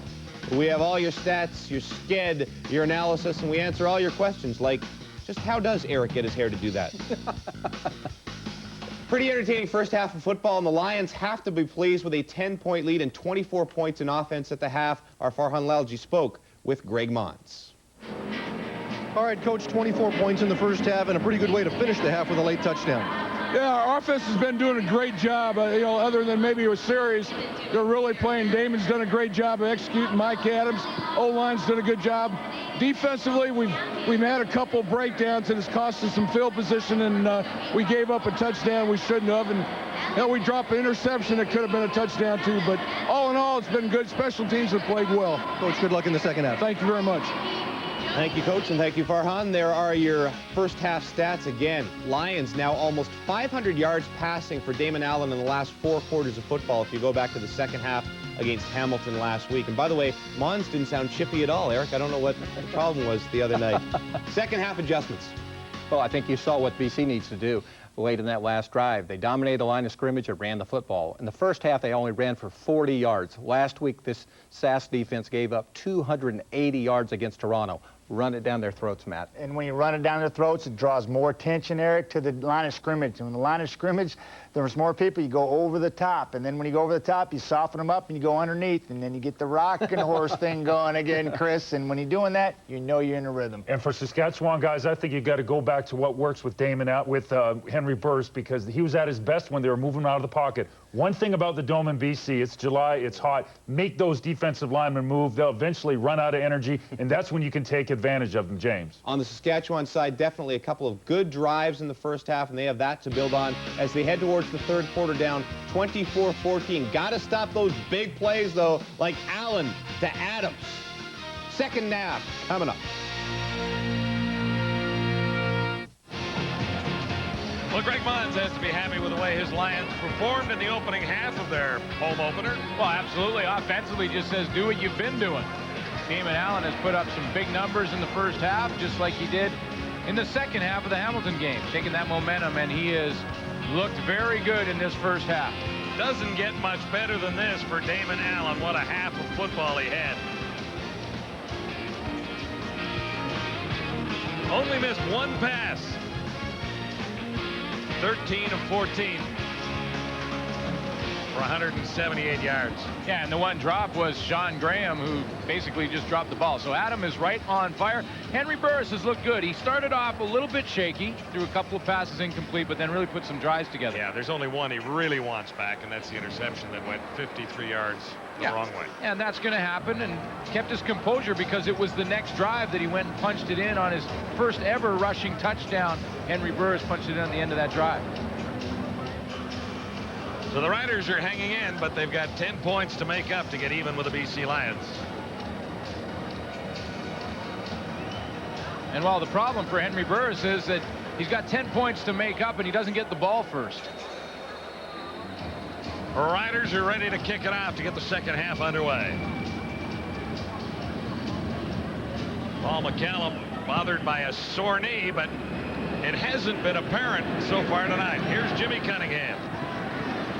The jet is flying, dropped at the 37. Let's bring in Farhan Louzy.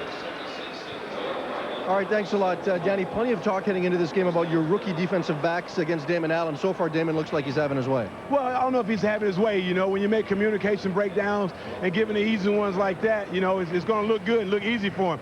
And he's that type of guy. He's patient. He waited for him to come open, and he made a play.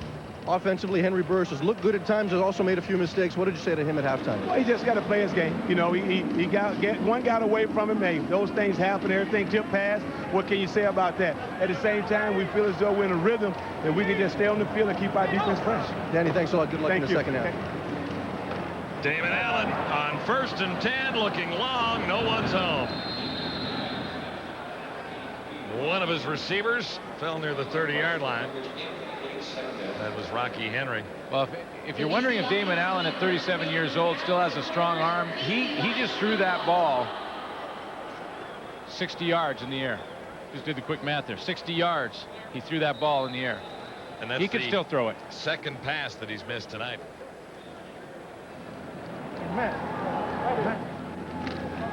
Second and 10 for the Lions at the 36.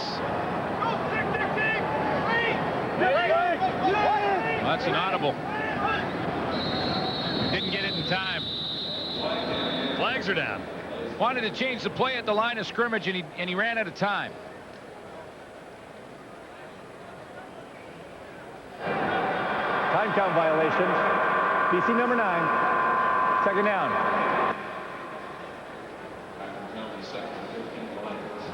Damon Allen looked at the defense, just decided to change it up. And there's little clocks in the corner that gives you 20 seconds in the huddle. That's not a lot of time. Get that play off and then change it. He's looking at 2nd and 15. Now back at the 31. Allen to his right. Looks deep. Crum has got it. Nice play. Jason Crum. Oh, boy, you know what? I didn't think that Jason Crum had any chance to run under that football. Damon Allen led him way out in front of him, but Crum found another gear. 43 yards. Allen to Crum. It was a tough throw for Damon Allen because he was rolling and he had to run full speed because George White was chasing him down, and he just threw that one up. I thought he was almost throwing it away. It was that far ahead of Crum. But watch this, 3rd gear, 4th gear, 5th gear. Got it. And he tucks in behind Alundis Bryce, number 22.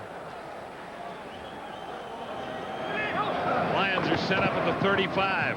Nice fake. And Drummond gets the call. Benson Donaldson stops him after a gain of 4. Boy, Jason Crum really showed some speed there. I mean, University of Saskatchewan graduate. The Crum brothers both play on the team. There's Jason and Mike. Mike's a defensive back, Jason a receiver. What a burst of speed he showed on that play. Lots of brothers in this team. Yeah, there is. The Hendricksons are here too. And so are the brothers Ball. Raphael and Raphael.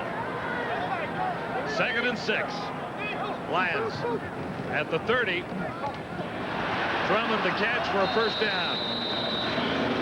Robert Drummond just turned around at the last possible second and hauled it in. Alley made the tackle. Allen, by the end of this one, may have just 2 blemishes. All night, he has been on fire. To the left, 8 for 8. Down the middle, 5 for 5, including that last one. All he has to do is stop throwing it to the right. Yeah, I wouldn't go to the right anymore. He's only 50% over there. 229 yards so far for Damon Allen. Pump fake, end zone toss. And Cunningham is looking for a call. He's not going to get it. Well, it was pretty good coverage out there by Sandman. Ladolphus McCullough. Because what Cunningham wanted to do was do the old pump and go. He tried to get into the middle of the field on a short slant pattern, and then in the pump fake, take off and run up the field. But McCullough was not fooled by the play and was tied up Cunningham, and he had no chance to get that football. So it's a good no call by the officials. 2nd and 10. This drive began at the 36. The 17. Allen has time, the target, and he had to throw it away. Sure did. Sure did. And if Henry Burris is watching, and you know he is, that's the veteran in Damon Allen. Sometimes you're better off just firing it high and hard. Sometimes an incompletion is not a bad play. And that's what we talked about earlier, that they're trying to teach Henry Burris decisions like that. Damon Allen, when you're in the scoring zone, you want to get it in there. You want to punch it in. But if there's nothing there, why force it? Allen over 200 yards passing already, closing in on 230. He needs 247 on average per game to surpass Ron Lancaster's all-time passing record. And he was well over that last week. Louis Pasaglia, 1 for 1. And has another one. Couple of field goals by Sweet Lou, and it's 27-14. Lions leading the Riders. Henry Burris has moved the football for the Saskatchewan Roughriders at times during this game here tonight. He's had a little trouble over the middle. 3 for 8 to the left side, 4 for 11 on the right side. A slow start. He compensated for that, engineered a couple of drives, but the one interception really hurt. Well, he hasn't tested the middle because the Lions play with 2 safeties in the middle. Zarka has about 5. He's to the 40-yard line. You know, most teams will play with 1 safety. The Lions play with what they call the wrecker and the stinger. 2 safeties in the middle, Marcelo Simmons and Keith Franklin. So Danny Barrett, you don't want to test the middle when you got 2 players in there, and that's basically how the Lions want to play it. That's why Henry Burris has been working the left and right side of the field. Curtis Marsh flanks to the near side. Darrell Hobbs, far side of the field. 2nd and 5. Hobbs spins away from one, and Benefield wrapped him up. He'll likely have the first down. Well, Benefield went a long way. He traveled a long distance to get on that tackle. Guy we haven't talked about a lot in this game has had to move positions this year from a rush end where he dominated last year. Watch how he gets up. He hits the line and then takes off and runs and hustles down the play. Benefield has moved to that middle linebacker spot. See here, he rushes the quarterback. Ball is thrown outside. Now watch this. There he is. In there making the tackle. That's tremendous hustle from the middle linebacker in his first year in that position. Riders did get the first down now at the 46. Burris back in a hurry to throw. On target, far side. And he has Hobbs again. Back-to-back for Hobbs. Raphael Ball, number 27, made the tackle. The gain is 11. There's one of the brothers of the brother combinations we talked about in BC. Raphael and Raphael. That's Raphael. We borrowed this from the Vancouver Sun yesterday. Here are the 3 brothers. The twins are in the middle, number 24 and 27. The identical. Look at them. Yeah. Now, if you put a little beard on Scott there, he could look very close to Craig. And this play is whistled out.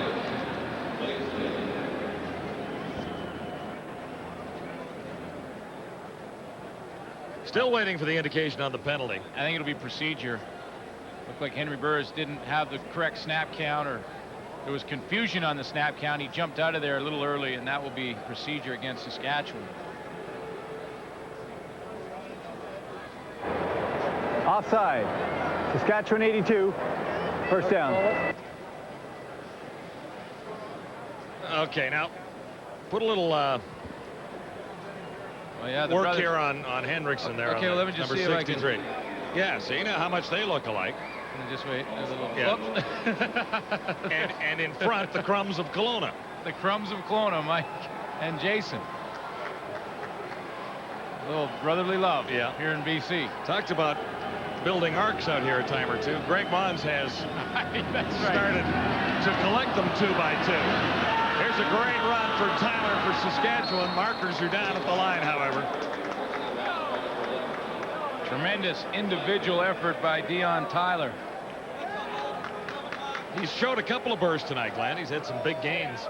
Well, 16 there if it stands. If it stands, and it's be a big, big loss if it doesn't. I don't think it is.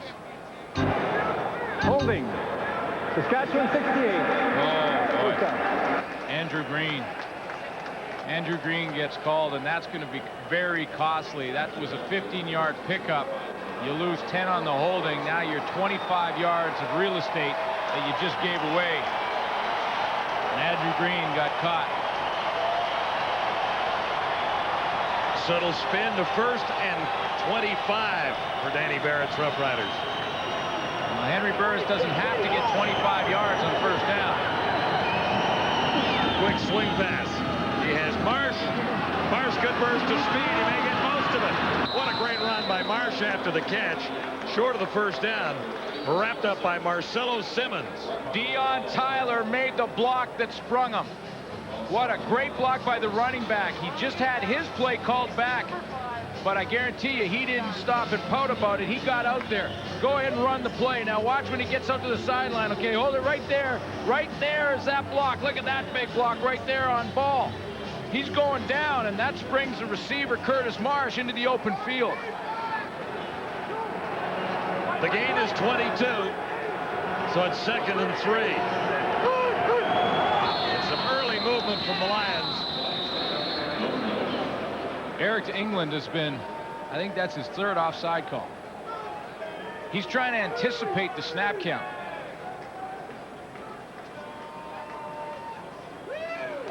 He's the guy who's back in that linebacking core with David Benefield. Offside.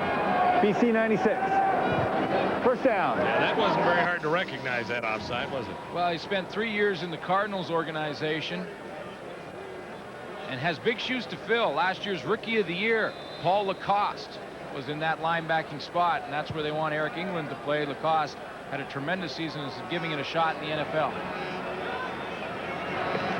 On first down, Marsh makes another catch. And a good run after it as well. Ran into Derek Lewis and was slowed down. England was also in on the tackle. The gain is 7. Bo Lewis was shooken up in the first part of the game. He's back in. He has played through it. That would be shaken him. What did I say? Shooken. Shooken? And I'm just correcting you because... Shook, rattle, and roll. You know, the old James Bond line. No, that's shooken, not stirred. It's shaken, not stirred. Not shooken. There you go. Well, you didn't get one up here at halftime, did you? I had one of those little Bond drinks and I mixed up the words. Shooken, shaken. Shaken. All right, gotcha. That's more of a football term. We used to say that in the locker rooms. Did you shook them or shake them? Because if you shook them, you go to the left. If you shake them, forget it. You know, you're digging it deeper and deeper. We could have just slipped it through, you know. Okay. You know, I just didn't want your 4th grade English teacher to give you a call and say, shaken, not stirred. Glenn. Okay. Chicken, okay. This drive continues to be impressive for Henry Burris and the Saskatchewan Roughriders, looking at 2nd and short here. 2nd and 2. There's nowhere to go this time for Tyler. Wrapped up by Eric England, who was a little upset at the penalty he took earlier in this drive. Well played by the Lion defense. Well, Don Lindsay moved him back up. He puts him right up in here. Watch this. Stand-up position. He plays that linebacker spot, but he moved him from there upfield, and he got the one-on-one block on the fullback. Excuse me, the tailback. Tyler jumped over him and was in the backfield. That was going nowhere. England listed as an aggressive player. Very quick. He showed it all there. McCallum good on 1 of 2 last week. And he's wide on this one. Cunningham may give up the single point. Yeah, he does. Callum bothered by a sore knee. And the one he missed last week from 28 yards was a little more costly.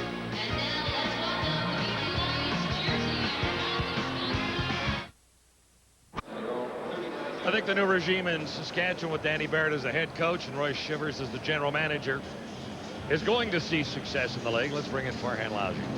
Thanks, John. Now we're here with the best-dressed general manager in the Canadian Football League, if nothing else. Roy, talk about your first year as a GM in this league. What do you want to know, Farhan?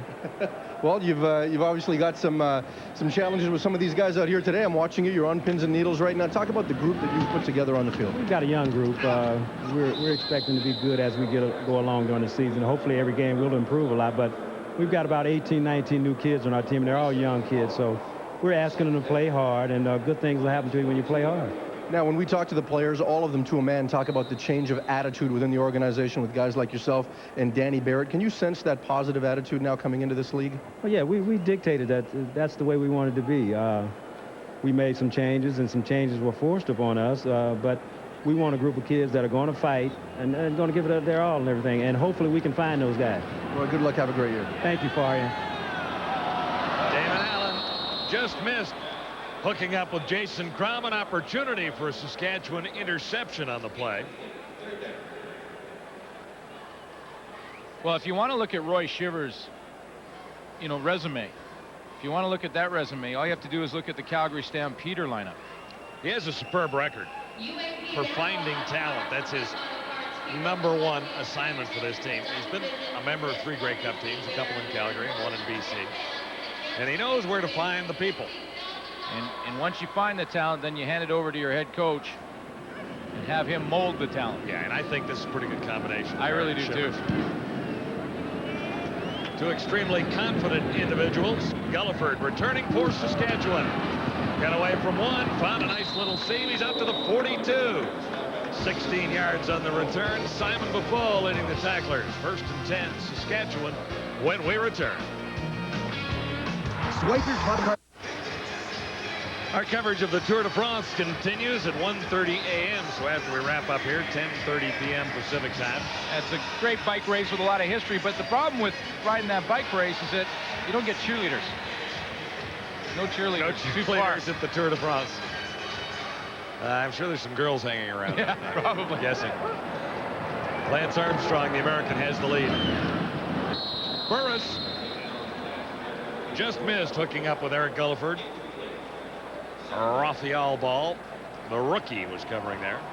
And Keith Franklin, the safety, had Eric Gulliford in his sights. Jim Ballard is an ex-Argonaut quarterback, talking it over with Danny Barrett on the sidelines, number 13. He's on the headset with Harold Smith, quarterback and receiver coach, who's up in the booth here. 2nd and 10, Saskatchewan. Here comes the heat. It's almost picked off. Miracle catch for the Saskatchewan Roughriders. The interception was there. Derek Lewis had it, and Farthing came down with it. You just get a feeling Dan Farthing's in for a great season. 22 yards. Talked about his big start last week. Look at that. Good concentration. Picks the ball right off the back of Bo Lewis. Look at that. Concentrate on the football, keep it with you all the time, and take it right off the defensive back's back. Sometimes you have to be lucky to keep the drives going. Hey, you'd rather be lucky than good. Now at the Lions 47. And they stand up Deion Tyler. So you never quit on a play. You know, Dan Farthing could have just turned around and tried to tackle Bo Lewis right there. Instead, he kept with the play, little contact, popped the ball out of his hands, and then came up with it. Looked like Lewis had a better crack at the football than Farthing.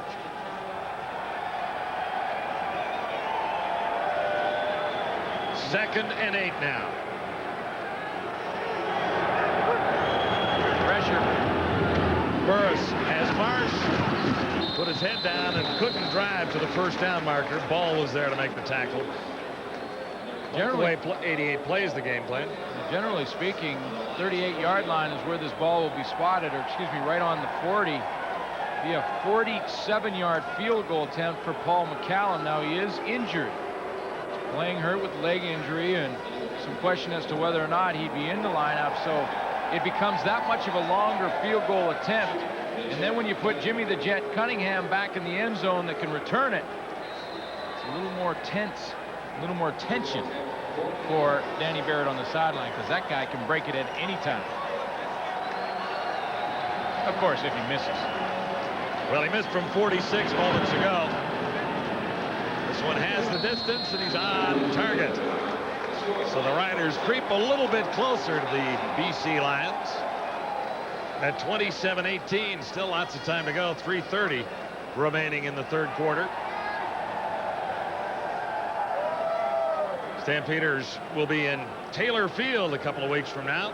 A reminder that there are tickets available for July 28th, Stampeders and the Roughriders. I think the fans in Saskatchewan will enjoy this football team. You know, despite whatever their record is to start the year, it's definitely going to take time for them to develop some cohesion in this offense and defensively with the young group that Roy Shivers and Danny Barrett has told everybody that they have. But the one thing they do have is an exciting offense, and Henry Burris is doing well in his first couple of games. Yeah, there are definitely some questions about experience on defense.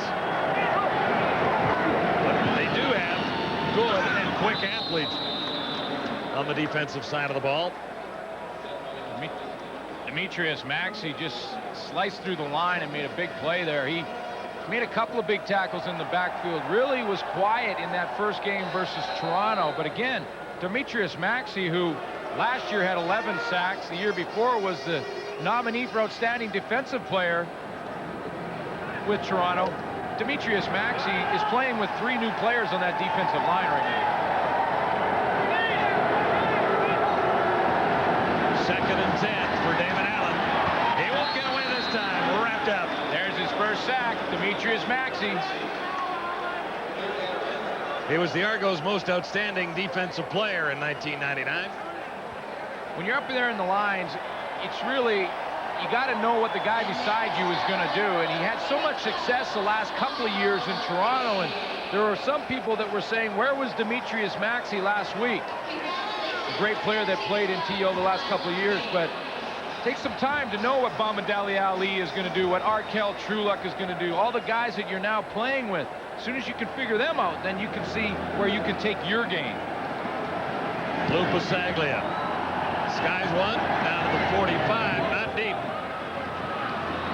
Flag is down as Gulliford turns the corner and turns on the Jets. Eric Gulliford caught from behind and dragged out by Mike Crum, number 37. 38-yard return, but this might be coming back. It may be. I don't know. This is close because there's a couple of Lions that were real close to Gulliford when he caught the ball. No yards. Hey. BC 96 is declined. Huge play for Eric Gulliford. Well, Sean Millington is right in there. You got to be 5 yards. Looks like he was 4. So that's a penalty. So the Gulliford run will stick. 38 yards on this return by Eric Gulliford. And a chance for the Roughriders to get right back into the game if they can get 6 here. Well, Gulliford is turning in a game here. Remember the first half? Yeah, this was a pretty play. In behind Raphael Ball. Came up with the touchdown. Used good speed to get in the corner of the end zone. Now that return has got some momentum for the Riders. Saskatchewan first down inside the 30. The touchdown toss is on the money. John, we talked about it in the first half. Out pattern to Marsh. Quick out to Marsh. Curtis Marsh, throw it underneath. Throw it underneath. Get the defense to creep up. We said that the next step in that series of plays is the out and up, and that's exactly what Curtis Marsh runs. 28 yards for the touchdown. Curtis Marsh is having a nice evening. You try and set up plays. Set up defensive backs. Get them thinking, then that's all you're going to do all night long is run the out, run the short patterns. And as soon as you've got them believing it, you go up top. So the Riders jump right back into it. Gulliford sets it up. And Curtis Marsh, his first CFL touchdown, gets Saskatchewan within a couple. You got to go back to the long field goal by Paul McCullum. Then you've got the big return by Eric Gulliford. That gives Riders some more momentum to build on. This is the return. And then the big touchdown, something they've been setting up all game long. To Curtis Marsh. And this was pretty too. Well, watch Henry Burris. He's been throwing that short pattern to Marsh. He pump fakes the short pattern and then goes over top. Raphael Ball was fooled. He says, yeah, we've been working on this all game long. We've thrown it short to him. Now, can we get him? Catch it? Yeah, baby. Hey, where's the guns? Yeah, well, he brought out the guns in the first. There's the guns. What he was doing was looking around for flags at that moment. What a throw. Maybe it looked too easy for him. Football is often a chess game. One move is wasted early in the game to set up moves later down the line. And that's exactly what Curtis Marsh did. And 10 straight points for Saskatchewan means it's a 2-point ball game at 27-25. Minute 20 to go, third quarter. Short kick coming down near the 30. And the Riders are waiting for the return guy, whoever that might have been. One of those guys with a squattier body, not used to returning. Well, the quarterbacks are both playing well tonight. Henry Burris has caught up to Damon Allen basically in the yardage area anyway. He's passed him. Has the 2 interceptions, but he's really come back in the second half. One interception really hurt. That's the one that went for the touchdown in the opening quarter. Damon Allen at one point was 10 for 10. And Henry Burris on that last drive had some problems with penalties in the drive before that one on the McCallum field goal, and then took some of the Gulliford momentum and made it work. Jimmy Cunningham makes the catch, falls across the 50, close to 10. What you love about Damon Allen is the way he comes back. It doesn't matter what the score is now. He comes back, and people have criticized him for that demeanor. I mean, they've looked at him and said, well, he doesn't care. He's not fired up because they just got scored on. He should be out there running around like a lunatic. No, that's not how you play. You come out calm as a quarterback. You say, can't control that. Not on the field. Defense gave up a touchdown. All right, we'll come up and put a drive together ourselves. It'll be a first down. By a bunch, maybe an inch and a half. That was more like a half an inch. Yeah. Well, Matt Dunnigan mentioned at halftime that we should keep a tally on Matt Dunnigan, and that's exactly what we're doing. So how many yards is he short now? 4,000-ish. I'll tell you this. That wasn't even fair to set you up, was it? That's not fair. But I will tell you, 3,945. Just did it quickly in my head there. I'll tell you something. He's 247 per game away. Sean Millington for a few. Okay, well, Dave Moyer, our stats guy, helped me with the math. I was very impressed. Very impressed. But hey, we will keep watch of this all season long because it is a huge. Okay, so you do that.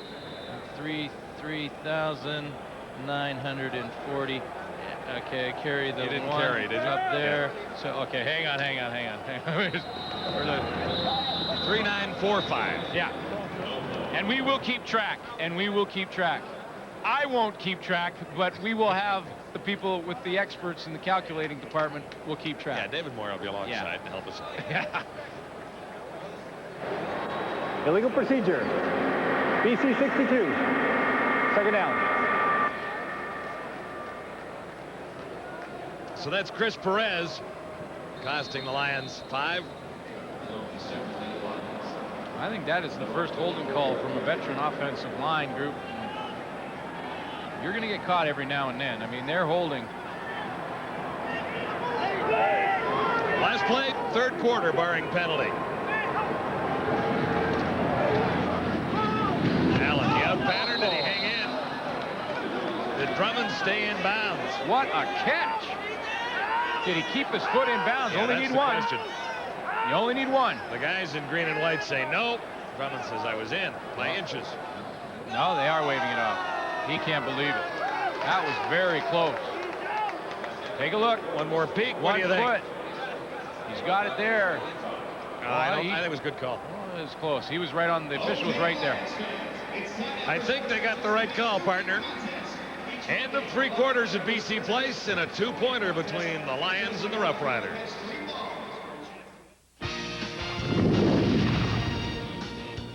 The CFL live on TSN at the quarter. All right, Duffy, Tillman, Dunnigan, and Schultz quickly let the guys play referees. Was that a catch? Catch. It's a running back. No. It's a catch. All right, Dunnigan signals catch. BC Lions offensive guy. made the big comeback last week against Hamilton. On the other end right now, Saskatchewan gets right back in this game. And Eric, you talked in the pregame show about a problem BC has had in the past. Yeah, their tendency to play down to the competition. Last year, they struggled against teams they should beat. They've done the same thing tonight.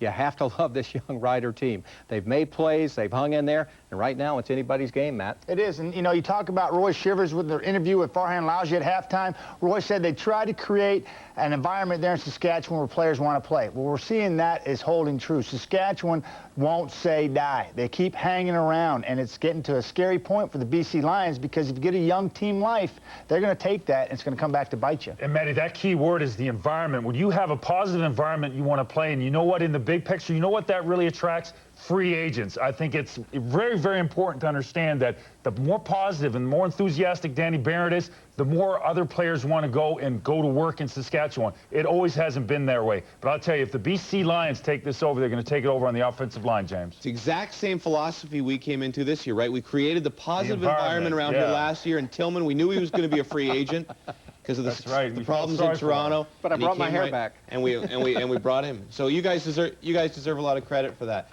Terrific football game going on out in BC Place, 27-25. Lions on the move. Let us send you back for fourth quarter action. Should be a terrific finish. Almost guaranteed in a two-point game with 15 minutes to go at halftime. The Lions introduce their new mascot, the Beast of BC. The Beast must beast. That's the slogan. Well, Beast looks pretty good, but the Beast has been in his cave.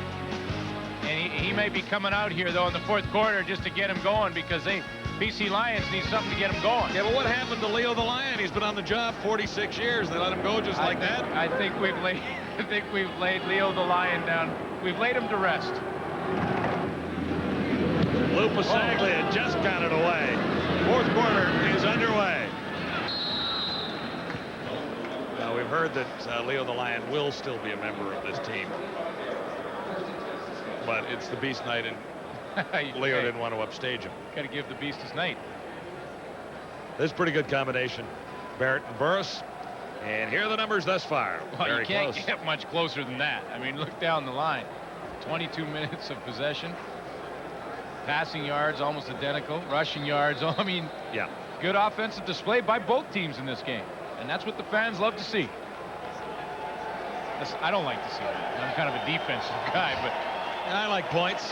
You like and you know what? This has been a good ball game. It has. It's been an even flow back and forth, and that's what makes it fun. Burris has Gulliford. Gulliford has had a terrific evening. He's at the 40-yard line there. Stopped by Keith Franklin. Well, I mentioned last year that Eric Gulliford had a up and down season because of injuries. He had a knee and an ankle last year. Only played in 14 games and with just over 600 yards receiving a season ago. Year before that, he spent 5 games with the New Orleans Saints. That's why they like him so much. I mean, this guy's got a lot of experience behind him, great speed. He's very smart.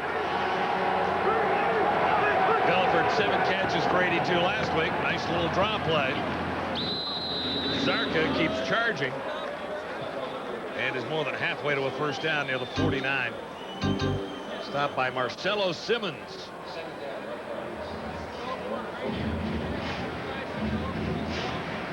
Zarka won the starting job in relief of Sean Daniels, who moved on, and Zarka gets a chance to be a Saskatchewan starter. Had some shoulder problems in '99. He's a pretty good back.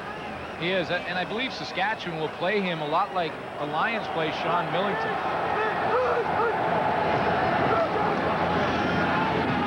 The other running back, Deon Tyler, makes it a first down. Now, he's had a much nicer night tonight than last week. Benefield making the tackle there. Yeah, and forget about running the ball. And he has done a nice job tonight running the ball. Has around 47 yards rushing the football. But he made some key blocks as well. Protecting Henry Burris one, and also springing Curtis Marsh on a key second down conversion to keep a drive alive on a hitch pass. Deon Tyler is doing a nice job both blocking and running. On first down, Riders keep it on the ground again. Back-to-back running plays for 4 this time. And it's Zarka's turn. Zarka's also another guy that's had injury problems. Last year, he only played in 9 games. Had an injured shoulder last year, but come back healthy and won the job as a starting fullback.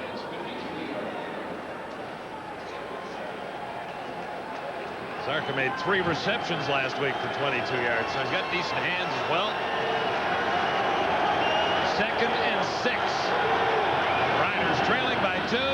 Burris puts it up. Intercepted. There's a flag down, and Carter races toward the end zone. The toss was for Farthing, and cut from behind is Eric Carter. Well, bringing this back. Well, the way Henry Burris is motioning, he thinks it was pass interference down the field. Burris right away looked to the bench and thought that his receiver was held. Now they're sorting it out here, but what a turn of events this would be. No, they're bringing it back. They are. They certainly are. I mean, it was back. It's just a matter of was it offensive or defensive pass interference. Forward pass interference. BC number 3. First down. Marcelo Simmons. Huge play. 30 yards of real estate and possession of the football wiped out on a penalty. Greg Mons cannot believe it. Those can be the backbreakers for you. Marcelo Simmons was deeper in the play. It was away from where the ball was thrown. Yeah, not in the area of Farthing, who was being covered by Carter. That's right. It was way back of that.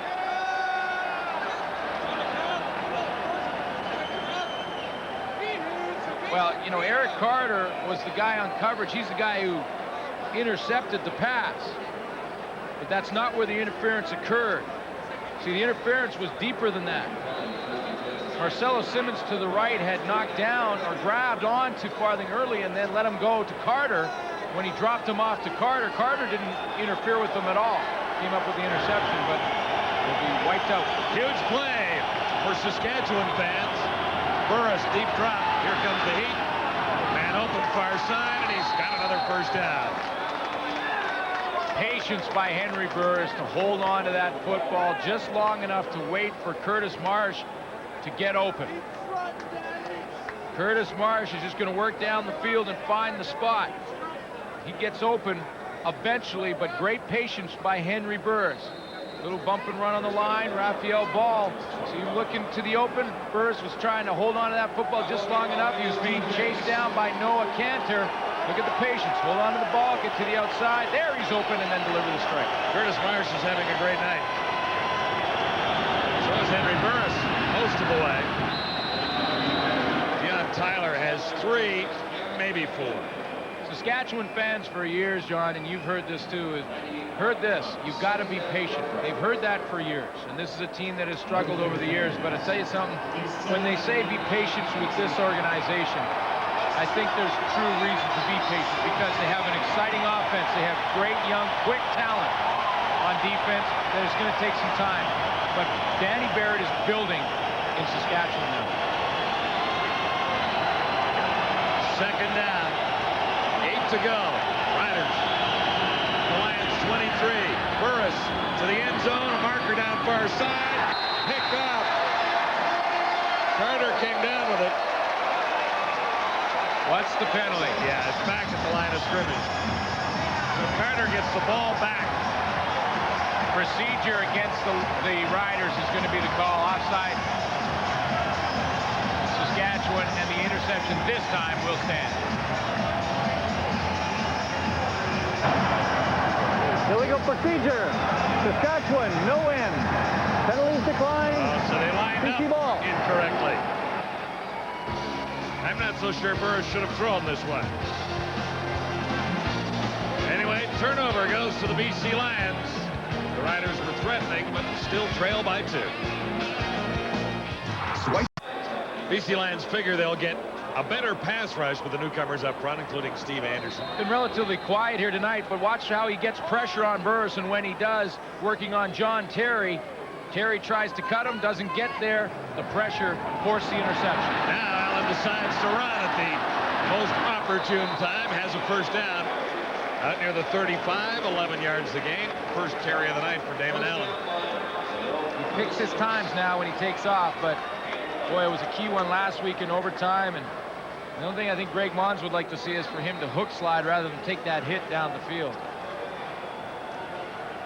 He doesn't want to lose his veteran quarterback, although he does have confidence in the backup, Doug Neusmeyer. Damon Allen is the guy that's going to go from wire to wire. Yeah, it's first time Allen's taken off. He did hold on for a 1-yard plunge earlier. Little shovel for Sean Millington.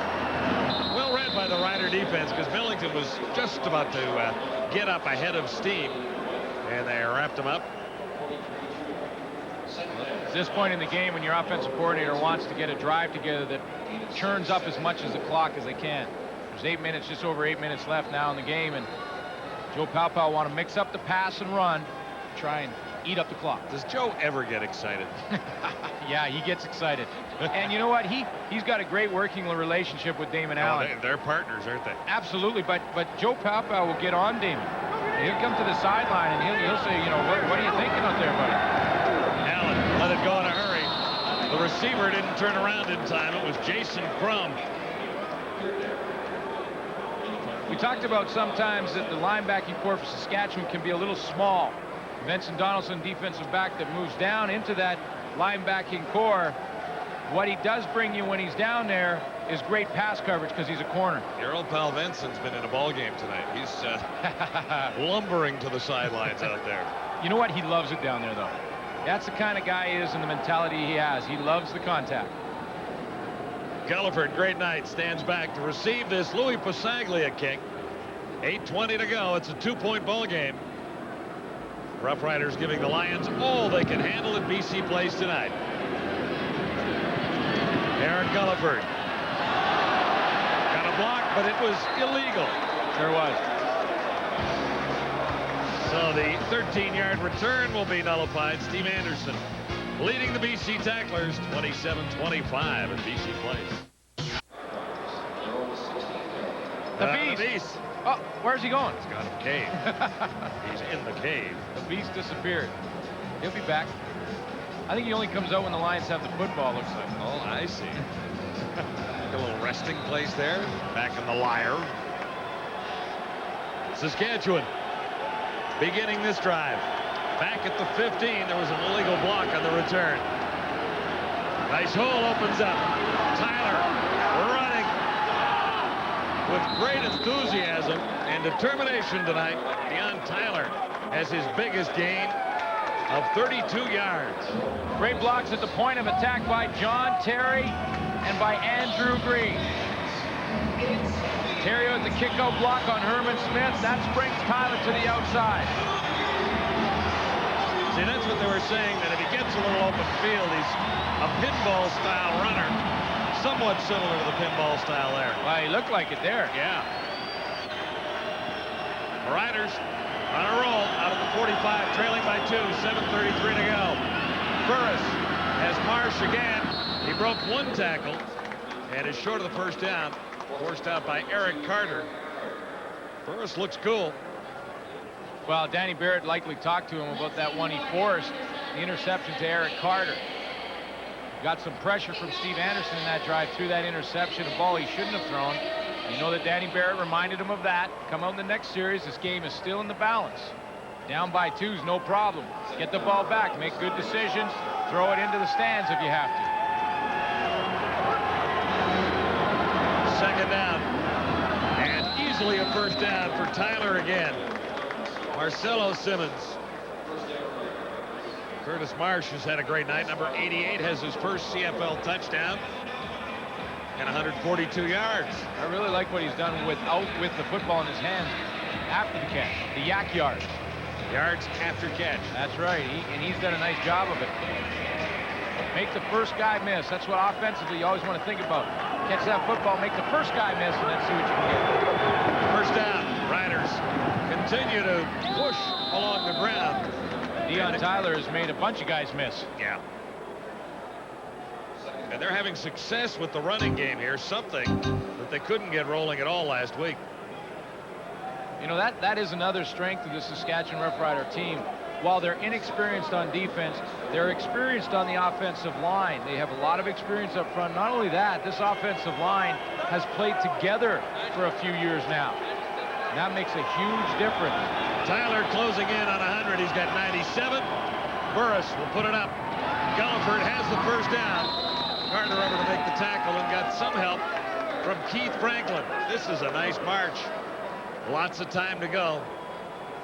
5:55. Well, the beauty of it is it's a great march by the Riders, but there's still enough time that if they score and go ahead, Damon Allen can get the football back. We may be in for a finish here.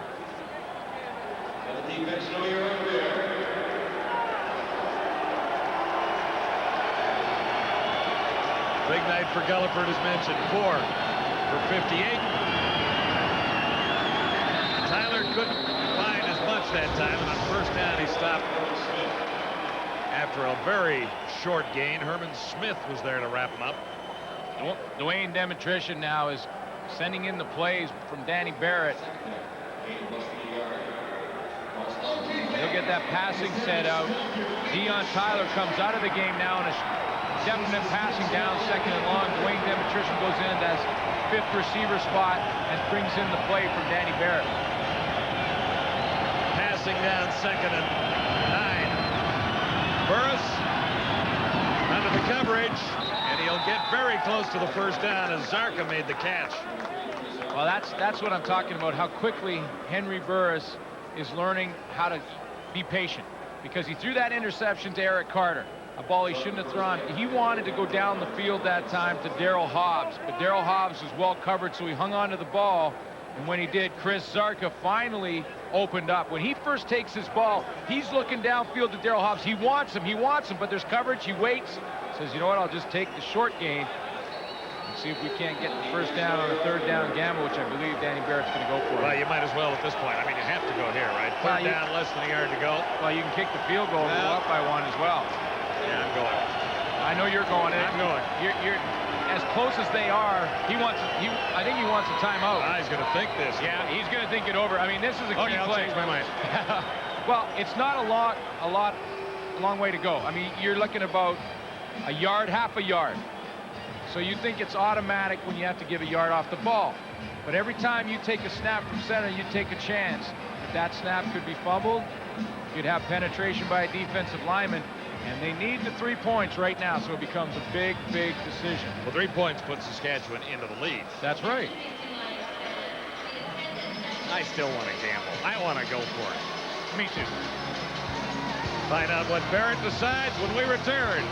It's the CFL Live from BC Place. Danny Barrett on the left, Greg Mons on the right. These two guys were on the same side of the field last year. Well, Greg Mons has had to make this kind of decision over the last couple of years quite a few times. Danny Barrett has not. This is the first time he's made a huge decision on the sidelines as a head coach in the CFL. And I love the way he's going. He's going after it. See? First down, Saskatchewan. The drive will continue. Well, you know, we're debating it, and it is a big decision. I don't care if it's a half a yard or a yard. It's a big decision. If he doesn't come up with that first down, the Lions take the ball, the game is likely over. And you kick the 3 points, you got a 1-point lead. But I know you got the running game going now. And I know Matt Dunnigan was in there going, oh, you go for it, you go, because that's how they think offensively. Matty, I bet he was. Yeah, and Danny Barrett was a quarterback, and that's how he thinks.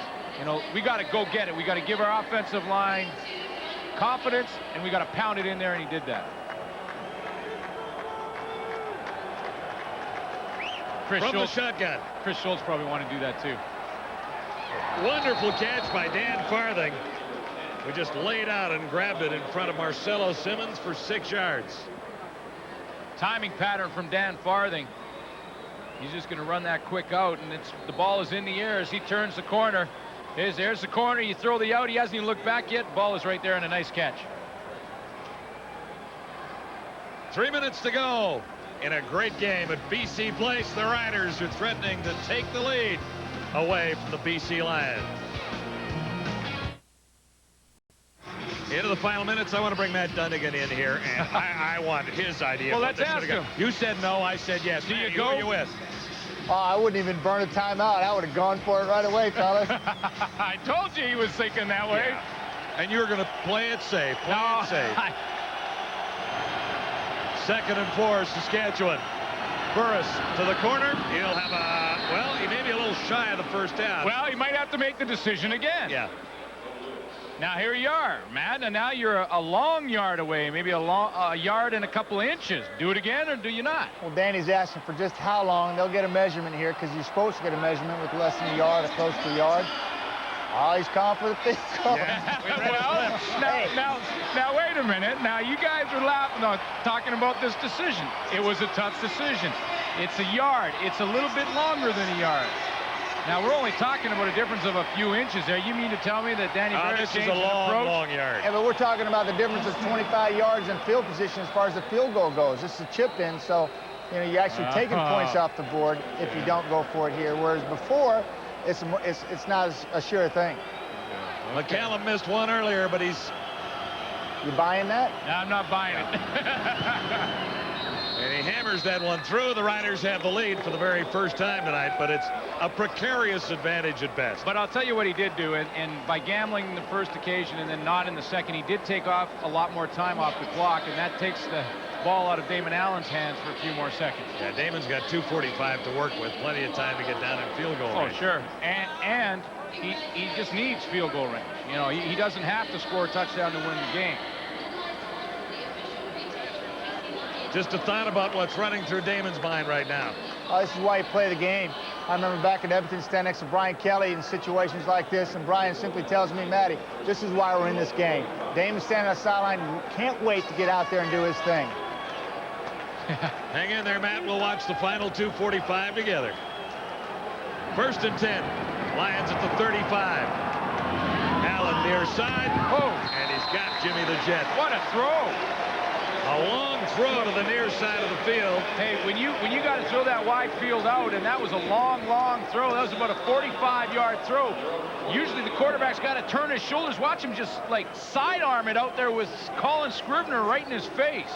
That was some kind of throw by Damon Allen.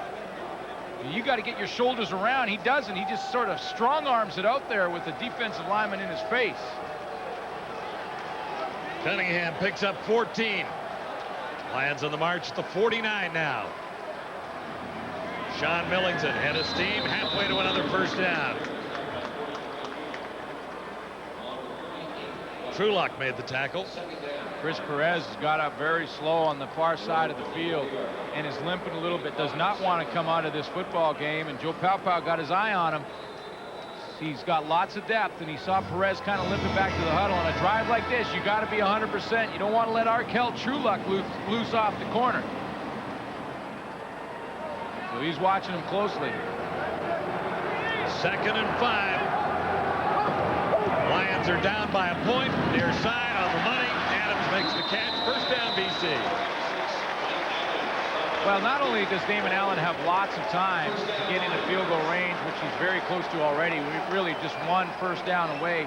He's got time to hit the end zone, too. He's got time to hit the end zone. And if the Saskatchewan Roughrider defense can hold him to a field goal, there will still be time for Henry Burris to get the ball back. And it comes down to who kicks for the Lions. Well, if 35 are in. It's a field goal try. It's Louis. Outside, it's John Baker. Lions now at the Saskatchewan 45. Adams again, wrapped up by Morgan.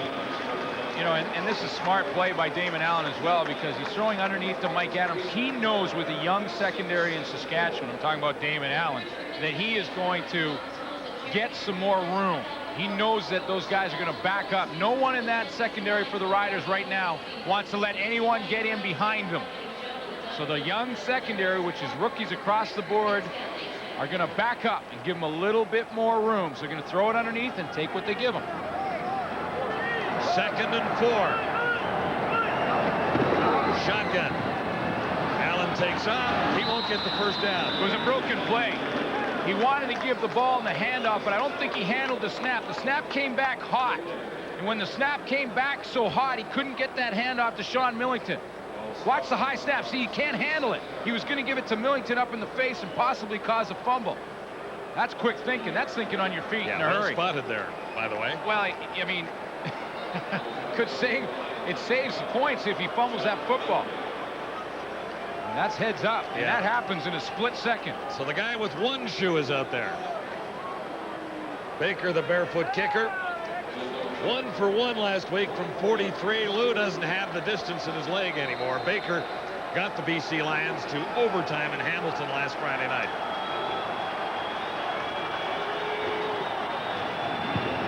Kick is up. Lions have the lead. You know, you really have to give John Baker so much credit. Last week, he kicked 1 field goal in the entire game. That was to put it into overtime with no time on the clock. And now he comes in with the pressure on him again and kicks 1 field goal so far. Could need another one. He's warmed up on kickoffs, but in reality, he's cold. He stays warm, and I know physically it's warm. He stays warm from the kickoffs, but that's a lot of pressure to put on a guy. You put him on the field one time and happens to be the game on the line, and Louis, of course, cheering his teammate on.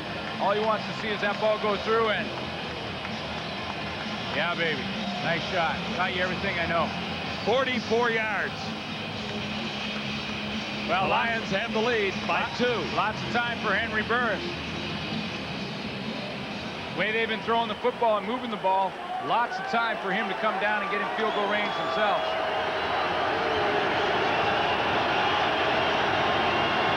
First and 10, Saskatchewan, beginning at the 35. Barris missed. Burris had a lot on that ball.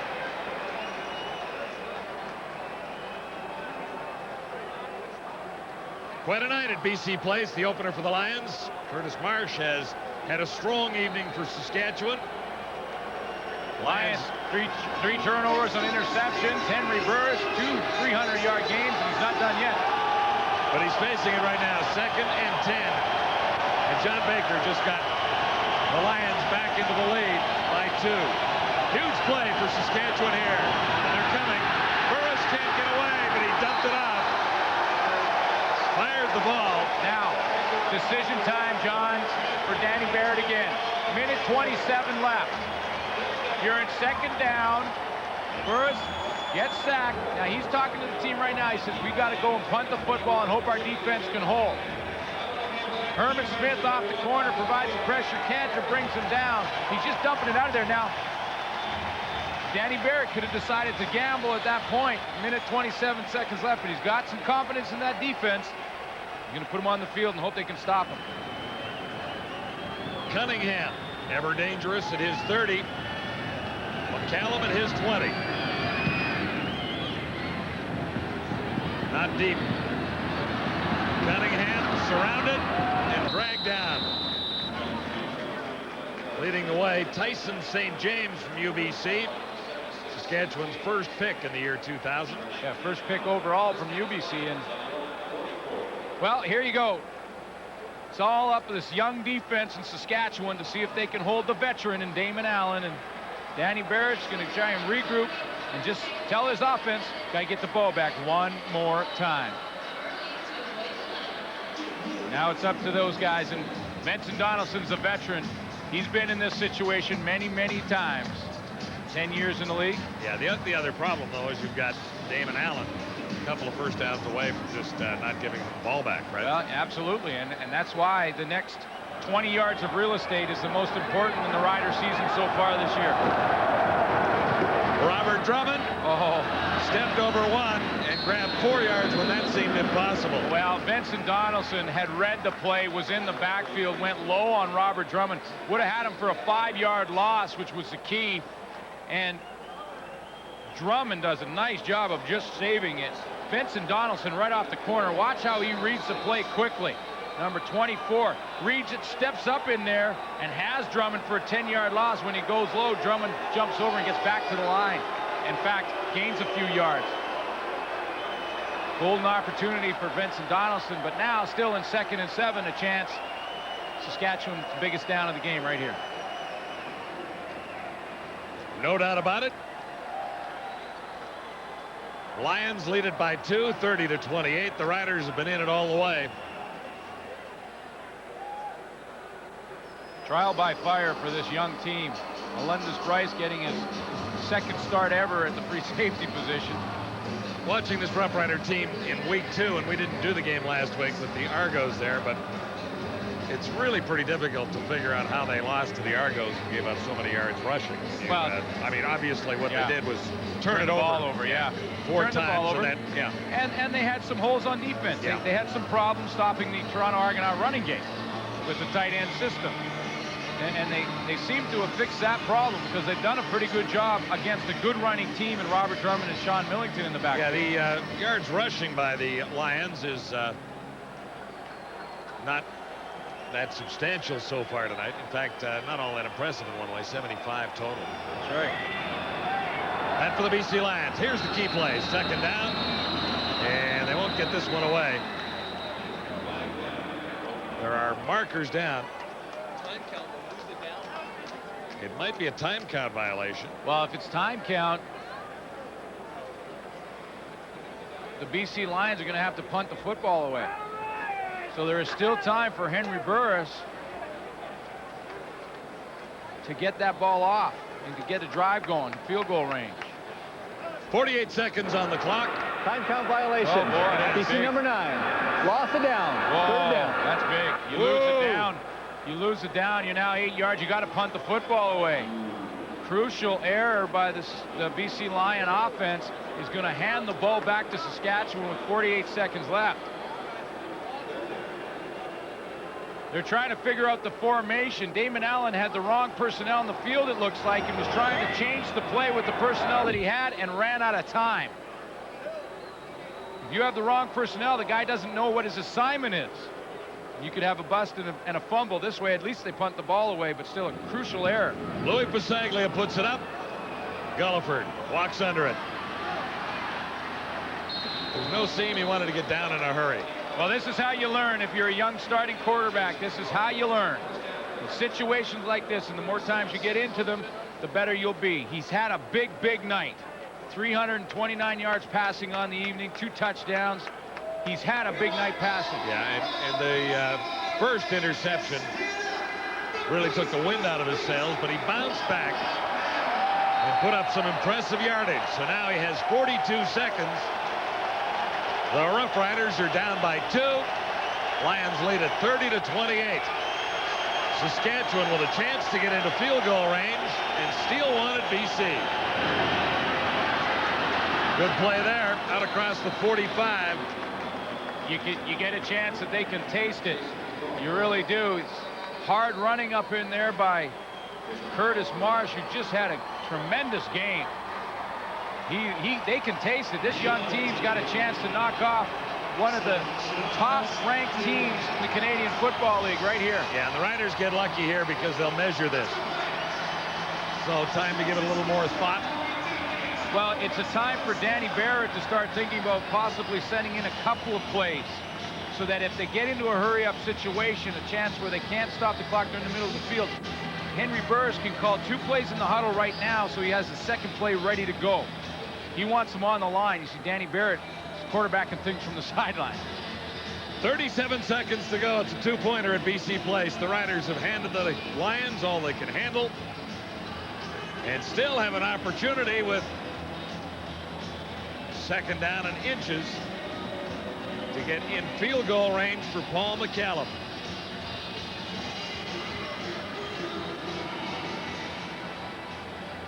And they've had a nice long rest, that offense. Paul McCallum right now is trying to get in a mental zone. He's trying to think of what he will have to do. Riders take the first down. This is the part with the kicker, you stay away from him. No one talks to the kicker. Don't talk to him. Don't go coach him up. Don't tell him what to do. He's preparing in his mind to kick the field goal, and in his mind right now, as he visualizes it, it's going through every single time. So it is first down, Saskatchewan. At least 3 first downs away from field goal range. Burris on the run, attrition, and it's intercepted, but they say it was out of bounds. What a great athletic play to come up with the ball at all. Marcelo Simmons came down with the ball. Well, was he out of bounds? Again, another close call on the near sideline. They waved off any catch and back to the original line of scrimmage. Very close to the line. The ref was right there, waved it off immediately, but you'll get another look. Absolutely. Both feet hit halfway across the white stripe. Great call by the officials. Gives the Saskatchewan Roughriders another chance. 2 more chances, 23 seconds on the clock. That's 3 down territory for Danny Barrett, no question about it. Darrell Hobbs to the near side. Curtis Marsh to the far side of the field. 2nd and 10. 23 seconds to go. Burris is intercepted by Carter. This one is over, folks. Darrell Hobbs wanted a penalty. He thought he was grabbed by Eric Carter, but Eric Carter is a veteran. See, they both want a penalty. And, you know, I'm not so sure that Carter maybe didn't get away with one. He had his hands on the back of Darrell Hobbs a little bit when he turned that curl and fought him for the football and won the fight. You're going to see to the left of your screen, Hobbs is trying to run the curl. Eric Carter right there's got his hands on him a little bit of bump to knock him off the track to the football, cut him off and come up with his 3rd interception of the game. Of course, one was called back. Yeah. And the 4th given up by Saskatchewan. Burris thinks he got a penalty there for sure. He bumped Darrell Hobbs off a chance to get an angle on the football. Lions hard pressed to come up with a victory over an improving Saskatchewan team here tonight. Hey, that's the veteran Eric Carter. We thought it'd be an interesting matchup to watch all game long. The 2 rookies in the CFL, and Curtis Marsh and Darrell Hobbs. Well, Marsh had a big game. Carter gets the last laugh, so to speak. He does, with an interception in the final seconds. And the Lions just have 6 seconds to remove from the clock now. Actually, it's up to 0. Suddenly over.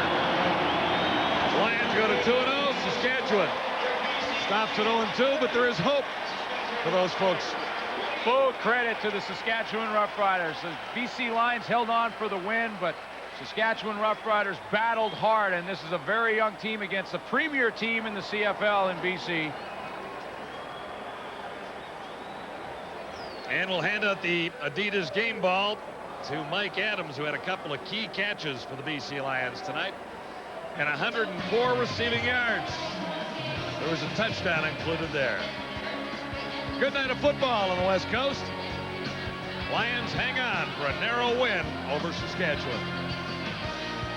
Swipe your club card at Safeway for automatic. CFL football on TSN is brought to you by Molson Canadian. I am Canadian. Terrific football game, and for the second straight week, the Lions, although they blew the lead this week, come from behind late to pick up a victory and move into sole possession of first in the West. A lot of positives for Saskatchewan as well, though, but unfortunately, too many fumbles last week. Interceptions this week was the problem. Our next game, Ticats and Eskimos. Don't forget to check out our website. Sports Desk is a half an hour away, and the Tour de France is next on TSN.